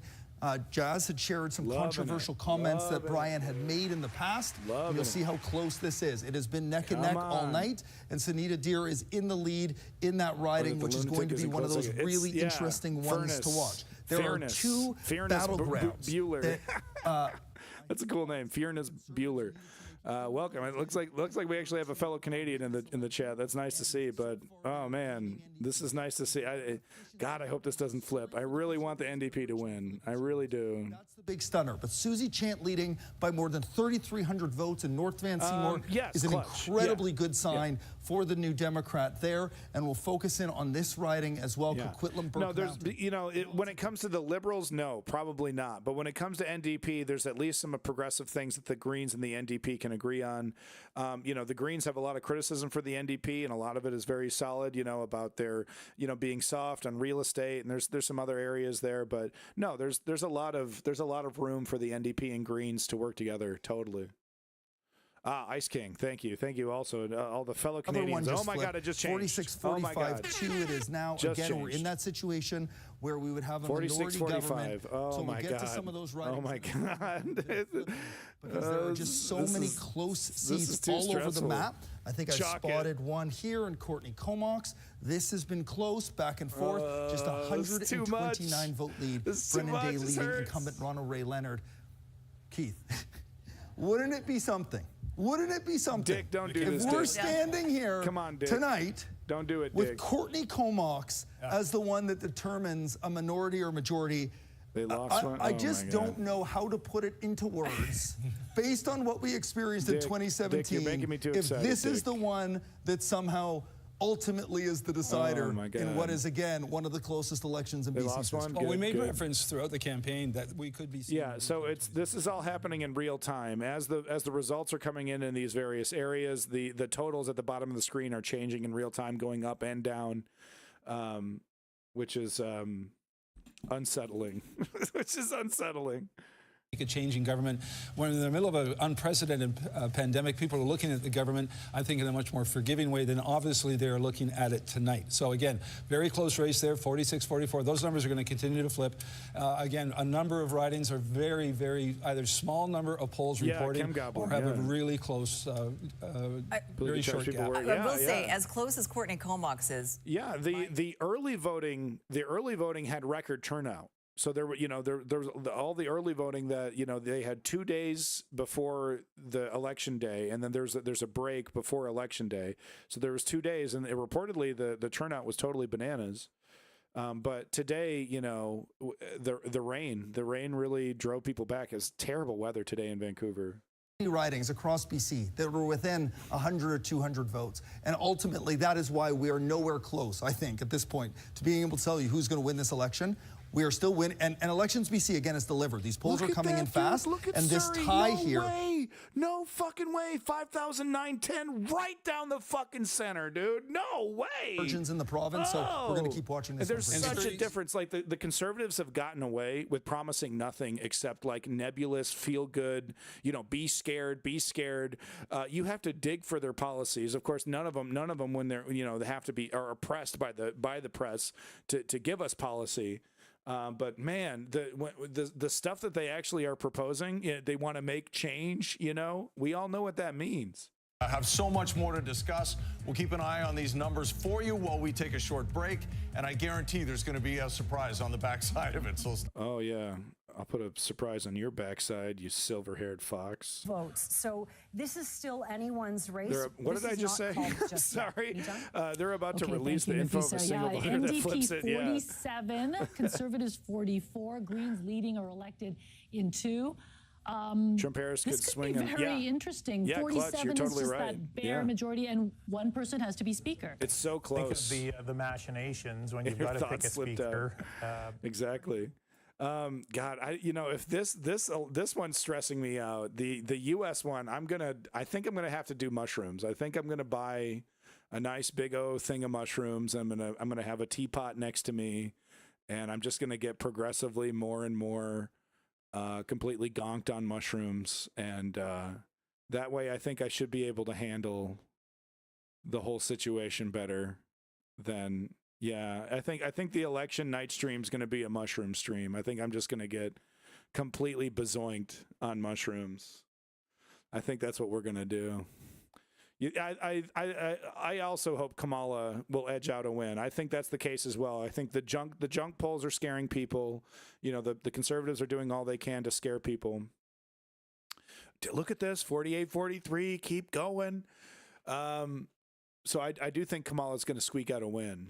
I think she's going to lose Michigan, though. I think the Gaza stuff, the Israel stuff, the pro-Israel stuff hurt her too much in Michigan.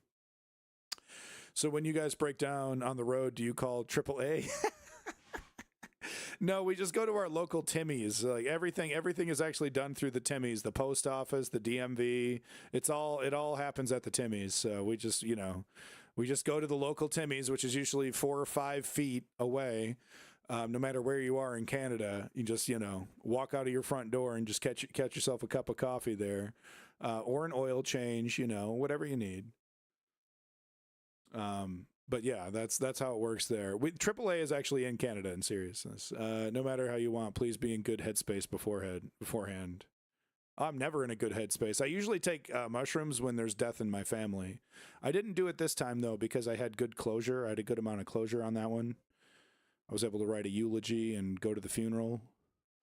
But yeah, I'm never in a good headspace. I'm comfortable with nightmares. But yeah, I've never really had a bad trip. So that would be fun. I just have a complete fucking freak out and I get my account banned, right? Because I'm like, I'm not allowed. You're allowed to get high on Twitch, but you're not allowed to get like dangerously high, right? So that would be fun.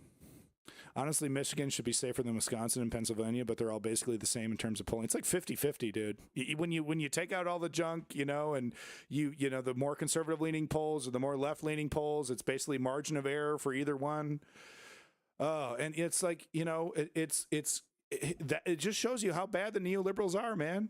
I mean, you gotta really stink up the room to have a diaper wearing sexual assaulter guilty of rape, confirmed, indicted how many times, impeached like twice, and it's 50-50. And you still can't convince the American public that you're the better candidate. Yeah, they don't have the big idea. The neoliberals have set themselves in a pattern of setting expectations instead of providing what people actually want, which is actually progressive politics, right? Let's not forget, Bernie Sanders got a standing ovation on, by the Fox News audience, and all he was doing was his usual shtick on socialized healthcare. He literally just went into his bog standard campaign speech and he got a fucking standing ovation. I think it was standing ovation. I should double check that. What I'm trying to get at is that Americans want progressive policies. They want progressive change. If you call it Obamacare, Americans don't want it. But if you call it single payer health care, or if you call it, free health care or free education, yeah, you go to rural Kentucky and be like, yeah, do you think the government should pay for your kids' college? Well, hell yeah, I think government should pay my kids' college. That shit was expensive, goddammer. Son went to clown college. Cost me $15,000. He gets in trouble for molestation, right? So then gets out of jail. Then he needs to go to refrigerator college. Well, there goes another 20 grand. Gets out of refrigerator college. The dumb motherfucker starts drinking refrigerant, ends up going to the hospital. So now we got $30,000 of bills because the guy's drinking Freon. I can't afford to give him another college. I don't think there's another college that'll take him. He touched kids when he was a clown, drinks Freon when he's fixing the fridge. So yeah, I think I will take some of that socialized college. I can't really afford to send my child to another college. I don't know, maybe Trump College, will they take a pedophile addicted to Freon? That was, yeah. This is we could be like chill and be able to afford things. Very small numbers. Is that too much? Yeah, I think that might have been wrong. Bitch. Okay, yeah. That's one vote. Get this guy out of here. You need to be a renter. One vote. It's not getting any closer than that. Oh, what? You want to own things? Not anymore. Bitch. Sit the fuck down. Sit the fuck down. You're gonna rent everything. There's gonna be a subscription for fucking everything. Oh, you like your couch? Bitch. Get the fuck up. You haven't paid your fucking bills, bitch. Bitch.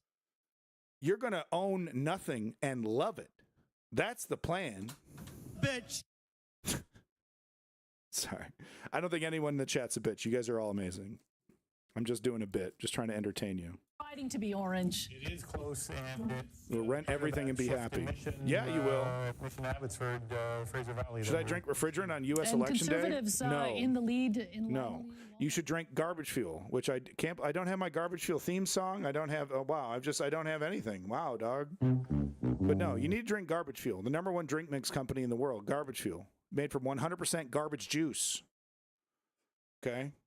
And sometimes we get the Freon, sometimes we get the good stuff in there. Okay, it just depends on where you're getting it from. Okay, we have definitely been sued for people who have claimed to have drank Freon in their garbage fuel. So it can happen to you. Okay. The Conservative candidate Zishan Walla with 5,099 votes. The NDP candidate Amna Shah at 5,990. Come on, wrap this up. Rupen, who lives in this riding?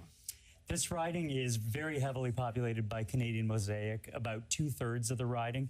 Now remember, Canadian Mosaic are from the garbage region of the garbage. Exactly. Typically, See, Ice King of Space understands. Look, it's about supply and demand. Okay, so the places that you're most likely, to buy garbage fuel are the places where the garbage accumulates the most. So if they had a guy, oh, there he is. Whoa, what are you doing? Whoa, cut away, producer. So if many Americans want progressive policies, why don't progressive candidates win more elections? So the main reason why progressive politicians have such a hard time in the United States, this is going to blow your mind, is the neoliberal establishment. There is nothing neoliberal Democrats do better than destroying progressives. It's their number one priority. The AOCs, the Rashida Tlaibs, all of them, the DNC, Nancy Pelosi, big smiles, happy to do, photo ops with AOC.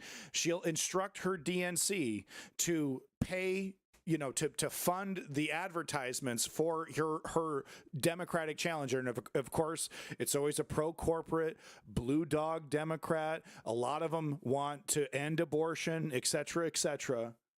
But the machine that most effectively destroys progressivism in the United States is the neoliberal Democratic establishment. They are number one out front to slice the throat of any progressive challenger, of anybody who dares primary a safe seat, a neoliberal safe seat. It's why I talk about how the only way to fix the problem that we have in America is to assimilate the neoliberal Democrats. We have to destroy them politically. Any opportunity we have to go after them politically, challenge them from the left electorally when their elections come up, right, to primary them, any opportunity we have, we need to. The Democratic Party is going to destroy itself because what it's doing is, and we see it right now, it's acquiescing to the fascistic right. They're acquiescing to the fascistic right, creating a power vacuum that the fascistic right is happy to fill. Are waiting to see what's going on there. So bit of a glitch there. So hopefully they can resolve that soon. No. Let's go now to Reagan Hasegawa, who's joining us live in Surrey. Reagan? Exactly. Bueller. Exactly. I'm Ejeng. A lot of nervous excitement in this room right Simply now. Steve, good luck with that, buddy. Party supporters watch the screens flip Yeah, between. you know what? Yeah, do that. Move to India and be a cab driver. Man, the traffic in India looks like my brain right now. There are a number of battleground ridings here that people are watching very closely. Of course, the new riding of Surrey Serpentine, no one clutch. that people not just keeping out a voting. Close, keen eye on. That is where No, it's not just out voting. And you're asking important questions here. It's not just out voting. It's out spending. And not just out spending, but also using the massive neoliberal friendly, even though it's owned by conservatives, right? But we see a lot of neoliberal friendly MSNBC, CNN, ABC. It's that entire media establishment also thrown at you, right? Remember what happened to Dennis Kucinich, right? Remember what happened to, of course, the hero of it'll come to me. Several other examples. The guy who. The spoiler, the guy who did the seatbelts, the consumer rights advocate. Oh, it's right on the tip of my tongue. You know who I'm talking about. But it is Nader. Thank you, Nader. Thank you, Ralph Nader. But he's, him, Dennis Kucinich, there's many other examples. In fact, we saw Bernie bend the knee and kiss the ring because he was afraid of the neoliberal establishment doing to him what they did to Kucinich. He didn't want to become the Ralph Nader. He wanted to keep his legacy, right? So even though Nancy Pelosi completely cucks him, Hakeem Jeffries now, but let's be real, it's basically Nancy Pelosi's surrogate, Hakeem Jeffries. But no, it's not just votes. It's not just votes. It is money, but also the entire neoliberal media establishment attacking you every single day. Oh, you're kooky. Oh, you're, isn't it? They, they'll do panel discussions, about, oh, isn't this primary challenger just going to help the Republicans win? And doesn't this just, is this person helping the Republicans? Do people who vote for independents or vote for progressive Democrats, are they really Republicans? And is this in disguise? Before Trump had enough momentum, both sides of the media machine were trying to destroy him. Both sides? I mean, there was some hedging on Fox News, but anytime the Fox News establishment tried to push back against the Trump hegemonic control that Trump has over that the Murdoch empire, it hurt their pocketbook, and then they saw the resurgence of the creation of Newsmax and One America News and all these other media organizations. So they pulled back on the whole anti-Trump stuff because it started to hurt their pocketbook. I don't know, both sides. Fox News, they got a little slippery there for a couple months, but they got their mind right pretty quickly when it came to Trump. Here's a difference maker here. The Greens with a maximum of 2 seats and a minimum of 1 seat. Why does Trump have a media-defying movement and progressives don't? First. Right now, we have the NDP. Because progressives are not a unified movement that is, actively challenging the neoliberal establishment right now. The current progressive movement, as it's made up, democratic socialists, independents, communists, anarchists, all these different types of leftists, right? Just standard liberals, right? They still exist. Plenty of standard, regular, fucking granola crunching liberals. You know what I mean?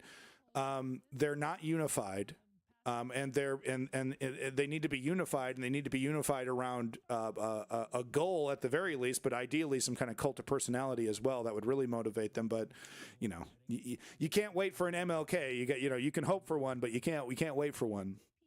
But the divided and conquered progressive left needs to unify around this, coalesce around this idea of, destroying the neoliberal establishment. And it's like, you don't need to destroy the entire neoliberal establishment. You just need to take out enough of them to get that establishment to wake up.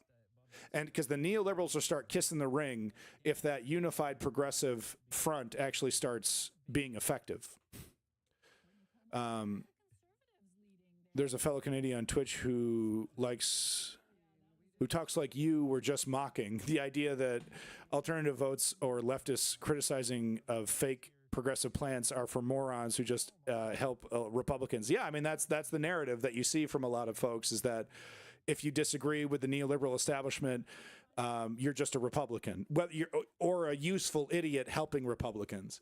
And that's how they defend the two-party duopoly, the status quo that neoliberalism takes advantage of. It's standard narrative, and we have to stop entertaining it. The left has to stop listening to these neoliberal defenders. Look what's happening in America. Look what's happening in Canada with the conservative shift. Look at that, conservatives back on top, son of a bitch. But we need to reject the fear mongering that comes from the neoliberal establishment and its bootlickers, and we do need to, like I said, unify as a progressive left coalition. Compromising on certain things, et cetera, but the main goal needs to be primarying neoliberal Democrats, replacing them, keeping it. It has to stay the Democratic Party because of the Electoral College. Until the Electoral College is reformed, it has to be the Democratic Party. We have no choice. So we have to attack it politically. What are your main differences with the neoliberals? So the main differences between a democratic socialist and a neoliberal: the war machine. Israel being another one, but also defending democracy with a close ally like Ukraine. Both of those issues need to be, internationally needs to be addressed. The left is really bad on geopolitics, and we need to be firm on that. But another big difference between the progressives and the neoliberal establishment: socialized healthcare, socialized education. Taxing the rich more, bringing up corporate taxes, bringing up billionaire taxes. Bernie Sanders talks about that quite a bit. So there's big differences between what could be a progressive democratic alternative to the neoliberal establishment. But who's the guy, right? I'll do it. Put me up on stage. I actually do plan once I get some time to do presidential style speeches, because I do think people do need to see what a real leftist president would sound like in America. Who isn't a Marianne Williamson or a fucking Jill Stein, who's like, God bless Marianne Williamson, but Jill Stein's a fucking Russian plant. And Marianne Williamson, she talks about some very important things, but she also gets really fucking nutty, and that's just being real. And then you got political failures like Cornel West, who's a brilliant academic but doesn't know politics. He doesn't know politics at all, man. He's slipping on banana peels. But yeah, no, I want to show people what a real leftist president, progressive leftist president would sound like in America. Yeah, I think that would be great. Support that we got. I'm so heartened. So she's the Green candidate. She's been doing well. Yeah, bulletproof. Yeah. Yeah, but honestly, though, the more independent, socially democratic left needs to do a better job of distinguishing separation from Russia, Soviet Union, communist style iconography, and actual, American style politics. He would sound like I would, yeah. I would be very FDR pilled. So what would be some of your policies be? Let's start with an easy one. Socialized healthcare. Free healthcare. And don't even start with your who's going to pay for it argument, because many studies have shown a socialized healthcare system would be actually cheaper than the current system that we have. A socialized healthcare system would be dramatically cheaper than the current privatized healthcare system that we're dealing with in the United States, by billions of dollars. Built a team that really was community building at its very best. Kadani, thank you so much.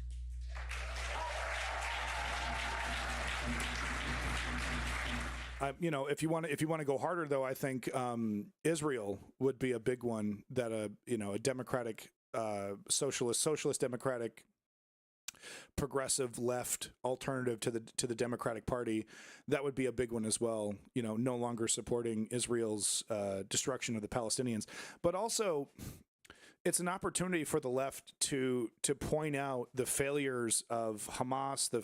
This idea, there's a lot of things that are not talked about and are just assumed.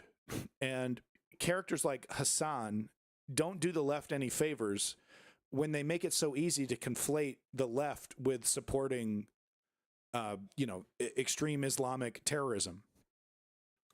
There needs to be a clear delineation. It's like, we don't need to support Israel, but we don't exactly need to support the destruction of Israel either. The way that I would handle it is the only thing I would cut off everything, and the only thing I would give them is Iron Dome stuff. That's how I would carrot and stick Israel. No more offensive weapons, no more bunker busters that you use to blow up children, et cetera, et cetera. You don't get any of that. No more money, no more logistics. The only logistics and the only arms that you get are your Iron Dome, maybe other defensive related things, but nothing offensive. And I would carrot and stick Israel really hard that way. We're not going to support this any further. I'm not a coward like Joe Biden. We're not. America is not a Zionist nation, no matter how bad Joe Biden wants that to be. We actually believe in the separation of church and state. America doesn't believe in a theocratic government, apparently, but I guess special exemption for Israel. So there's actually a lot of room to differentiate between the neoliberal establishment and the progressive left, you know.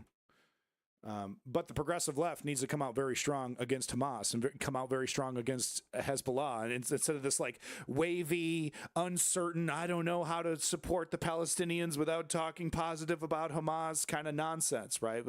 You need to be informed. You need to be able to talk about how disgusting Hamas is, but that doesn't, you know, collective punishment doesn't justify what Israel is doing. And it's just, we have a lot of cowards. We have a lot of cowards in politics on the left. What can I say?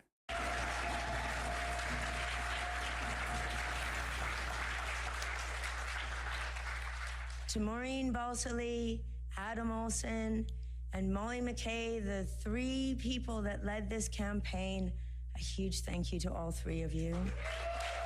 Oh my God, come on. Adam, I don't know where you are. You got the pussy hat on, that's funny. To the party staff. Yeah, photos, that's correct, but that's still, you know, and this argument is actually happening right now in the UK about, you know, Keir Starmer, the Labour Party, saying, well, we're, you know, we help Israel, yeah, but we, you know, it's not like we help them a lot, and, you know, it's not like our assistance is like changing the face of the war, and removing it, Israel would be able to continue to do what it's doing. The argument isn't necessarily about, you know, what Israel is going to do. It's really about taking a stand against mass murder, right? I thought it was never again. I don't remember the slogan being never again except Palestinians. It's never again. That's what it's about. It's about standing up against what is clearly an ethnic cleansing campaign at the very least. It might be an attempted genocide that's happening in Palestine right now. No joke. So, you know, it's really about, does your country believe in morality, or does your country believe in power? Murder is bad. Controversial statement. We call the caucus, we've called the caucus the Kick-Ass Women and Adam. The caucus team. So, new drone pilot. I don't know what the fuck call you there. So I don't oppose Palestinians resisting. What I do oppose is a Bibi Netanyahu installed theocratic extremist organization called Hamas, intentionally being put in place because they're completely intractable, because they're wildly religious, they're wild religious extremists, and they're holding the Palestinians hostage. To say what Hamas is doing is defense, is resistance, is really quite a stretch. Because yeah, I don't believe every IDF lie, but there's a lot of independently sourced information about how Hamas operates that makes them completely untenable, not only as a government, but, you know, as a resistance. And I can't tell you how many clips I've shown of Palestinians, you know, fresh from the latest bombing, right, still covered in dust from the building, screaming at the heavens at how much they hate Hamas. Because Palestinians aren't stupid. They understand that Hamas gift-wrapped Israel everything that it needed to justify what it's doing right now. There's plenty of Palestinians that understand that Hamas are useful idiots, and there are plenty of Palestinians that understand the origins of Hamas. Like I said, connections to Bibi Netanyahu and the Likud party. Look it up. It's all on Haaretz. It's all there. Bibi Netanyahu intentionally installed Hamas as an alternative government to the PLO to further divide and conquer the West Bank and the Gaza Strip, and they delivered as religious extremists whose only solution to every problem is violence. Their only solution to every problem is violence. It's never diplomacy. It's never democratic.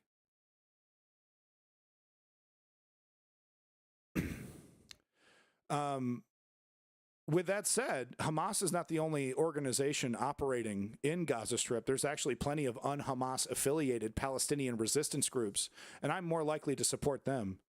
I'm more likely to support the PLO as a legitimate government, because I do believe the PLO needs to be the interim government, needs to be the government that's brought over if Gaza Strip is being rebuilt. But Gaza Strip will never be rebuilt.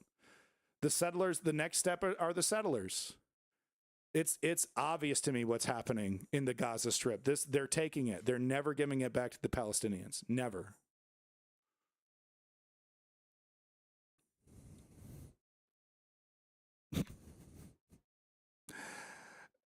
Yeah, I look, RIP.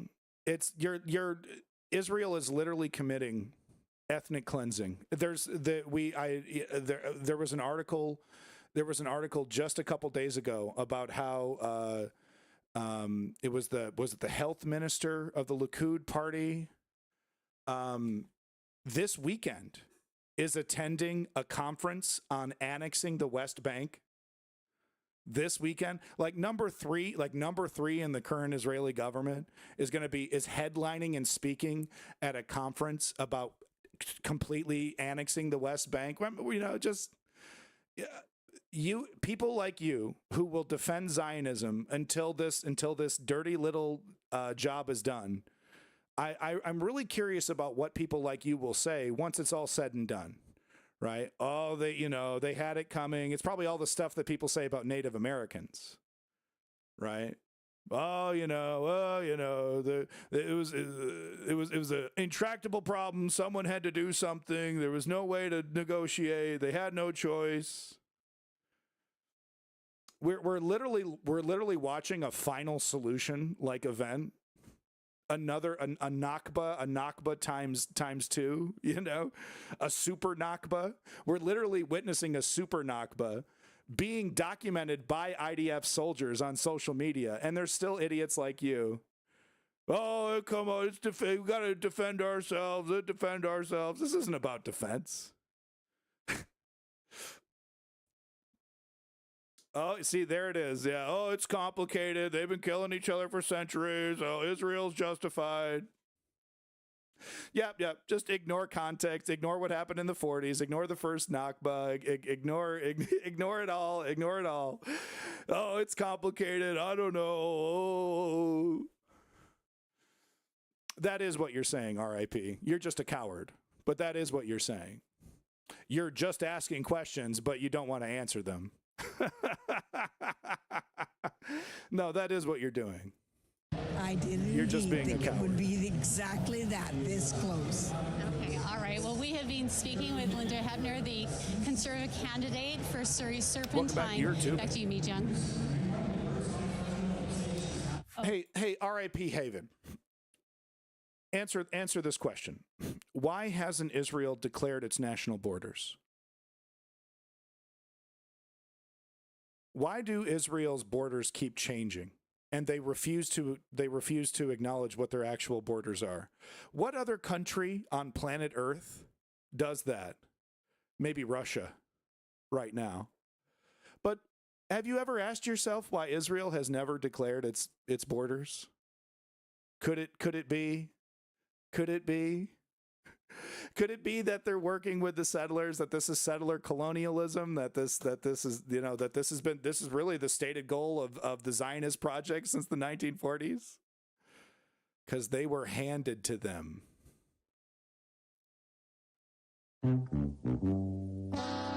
It's not justified, though, guys. He's just asking questions. World War II. Right. Palestinians were absolutely pro Hitler. They had no idea what was going on. No, off-world colonists, it makes perfect sense. It makes perfect sense, guys. Right. No, the crimes of the crimes that happened against the Jewish people, the Holocaust, absolutely terrible. That fully justifies invading another country, the Nakba, right? Going in and just occupying another because the Brits told you it was okay. So RIP heaven. World War II is your answer to why Israel has not declared its national borders. That's your answer. Okay, thank you, RIP. This is your last opportunity. I'm going to give you one more opportunity to give me some kind of cogent answer to why hasn't Israel declared its national borders before I give you the boot. I think I've given you enough time in the chat. Because they were handed the land.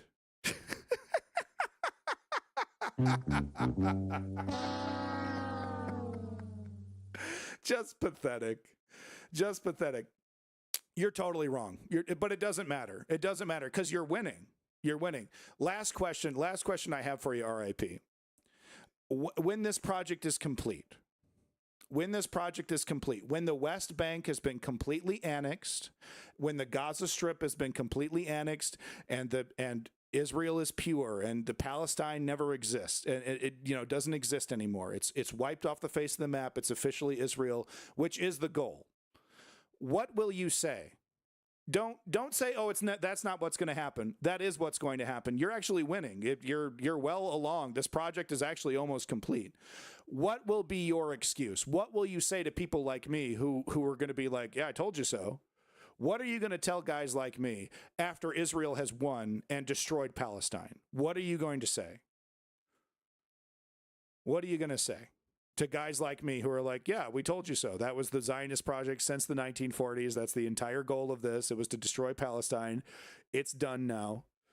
What are you going to say to guys like me who are like, yeah, we've been talking about this for decades, and this is, it's finally done. The final Palestinians are, because they're not going to kick out all the Palestinians. The Palestinians that remain in what was Palestine are going to become second-class citizens. Smoltrich I showed the clip last weekend. Smoltrich was talking about Palestinians only have three choices, right? They only have three choices. They either integrate in society, but they don't have voting rights, and a bunch of other rights that he doesn't talk about, right? Basically apartheid. The Palestinians who stay, they either get to live in apartheid or they get exiled. And he was really excited when he said, he's like, I'll be happy to buy your bus ticket for you to leave. And then he said, of course, the third option was fucking kill you, right? Where's my answer, by the way, from this shill? I'm waiting. RAP Heaven, you typing a book here, buddy? You typing a book? What are you going to say to guys like me? You're such a coward, dude. You are actually you're pathetic. Bye. You're actually pathetic. Get the fuck out of my fucking chat, you piece of fucking crap. Actually fucking pathetic. Holy shit. They don't even know what they're defending. They don't even know what the fuck they're defending anymore. Oh, Israel good. Oh, well, Israel good. They don't even know what the fuck they're talking about. He was always so transparent and straight up with the media. And I spoke to him the other day. He talked about the challenges. It's pathetic. His opponent had a very aggressive campaign against him. Yes, that's right. Very difficult as a really as Clutch Cargo. Really, no kidding. We had Wally Opal in here. No kidding. Today. Of course, the two of them are well acquainted with. Well, I can't think of any reason, but an honest one as to why Israel hasn't defined those borders with those countries. If this were on live TV, he would scream at you, call you a fascist. Yeah, exactly. He would say, I agree with Hamas on October 7th. He would, all that stuff. Exactly. Off-world, exactly. And then Piers Morgan would be, okay, off to commercial. He's this, and he's that, and he's this, and he's that, and he's anti-Semite. Cool it with the anti-Semitic remarks. Yeah, but it's happening. It's happening, and eventually it will end. Eventually Israel is going to win. Eventually Israel is going to take over all of Palestine. The West Bank will be annexed. And what's going to be the response then, right?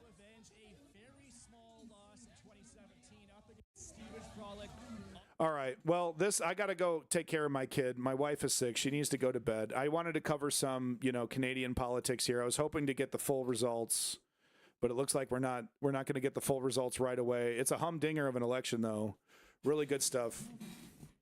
Because Israel is a Marxist anti-border state. Good one. Brain rot. The brain rot crown is photo printed today. Congratulations, photo printed for some of the stupidest takes in the chat today. Congratulations. The few times NDP and Khan swapped, it was pretty emotional, but now it's kind of boring. Yeah, it's kind of going back and forth. It's really close though. It's too close to call. Usually Canadian elections, it's a 2-hour wham bam thank you ma'am, right? 1 hour of talking and then you get the results, and then usually the results are in 15 minutes in because it's so boring. But that is not the case here. This is not a boring election. This is a very tight election. And this might be historic. Conservatives might walk away Is this a MAGA stream or a normal stream? This is not a MAGA stream. I'm hesitant to call it a normal stream, but this is certainly not a MAGA stream. If you're MAGA, you can suck my fucking cock. All right. Thank you. I gotta run here. Clutch Cargo, Chem Goblin, Photos Printed, you were really fun. Ice King, Off-World Colonist, Clutch Cargo, big props to you once again. Big props to your boy Woke Patriot and also Smash. Happy birthday to both of them. You're tubing. You're awesome. Off-World Colonist, I think I said you already, but you're awesome. Everyone in here is awesome. Bulletproof Bullet. Coogan Swoop. Thank you so much, everybody, for coming in and enjoying. Pilot, you seem, if you oppose violent resistance, okay, I guess Drone Pilot already left. Israeli shill, maybe? I don't know. It's hard to tell anymore. The Only Llama, you were great. Thank you, The Only Llama. Big props to you. Thank you for coming in. Hope the wife feels better. I'm just getting over something. Me too. I mean, it's taking the kid to daycare is what's doing it. I've been sick, I think, for 4 or 5 weeks straight now. Ever since we started daycare, like the first week that we started daycare, immediately started getting sick. Simply see more woos all the time. Woo! Woo! There we go. That's a real one. That's a real one. There we go. It's getting late. It's 9:30 at night here. All right. Can't do the woos. Furnace Bueller, big props to you. Thank you for coming in. Loved your comments, guys. Really good comments, keeping me on my toes. I do appreciate it. Look, and it's Clutch Cargo asking questions about, why are progressives losing electorally? Totally fair questions. Don't have a problem with that one bit. And look, I don't have problems with people saying, what do we do about Hamas, right? Obviously, what Israel is doing is a crime. But what do you do about, the knee-jerk reaction to defend these, these monsters? It's, because that's the first thing that the IDF shills come back at you. And it's like, you support Hamas, October 7th. How do you navigate that? And I think I'm one of the only leftists on fucking stream that's capable of doing that, seemingly, right? Because you got characters like Hassan embarrassing himself, man, and just easily getting stomped by bad actor neoliberals like Destiny. Easily getting out rhetoricked by neoliberals like Destiny, dude. It's a fucking joke, dude. We need better leftists. Leftists need to do better, but frankly, we need better leftists. Borderline Feline, you're great. Thank you for coming back. Anybody else is here? All you lurkers, thank you for coming in. All you lurkers are awesome. Love you, lurkers. It's that view that's the most valuable thing. Non-detached from reality leftist. Yeah, that's what I try to do. But left is the direction we need to go in. Hey, you don't think fascist dictatorships are bad, huh? Okay. I mean, what can I do? What can I say to you, huh? What, do I got to show you fucking what? Turn on the History Channel from 10 years ago? History Channel is like 100% reality TV. Fucking lumberjacks cutting up logs and shit on History Channel. History Channel used to be 24/7 World War II documentaries, and goddamn it, that's the way it should be.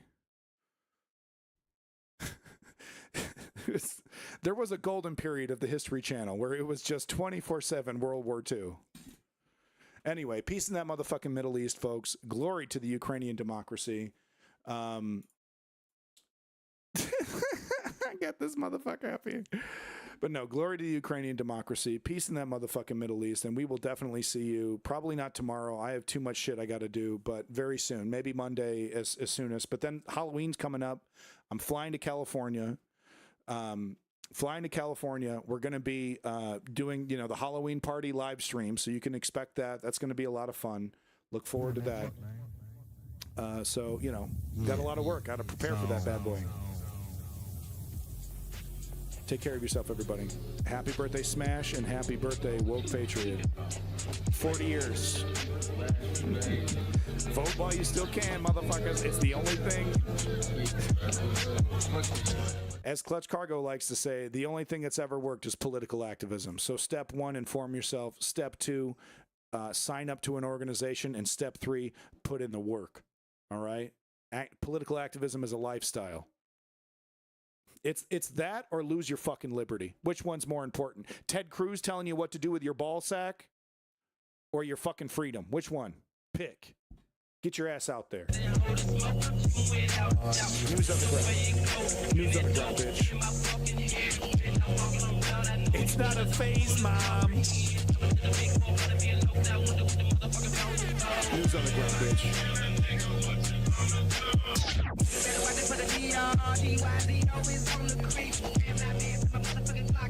Photos printed. You better come back, dude. You're a funny guy. You get your ass back over here next stream. Thank you so much, everybody. Peace in that Middle East.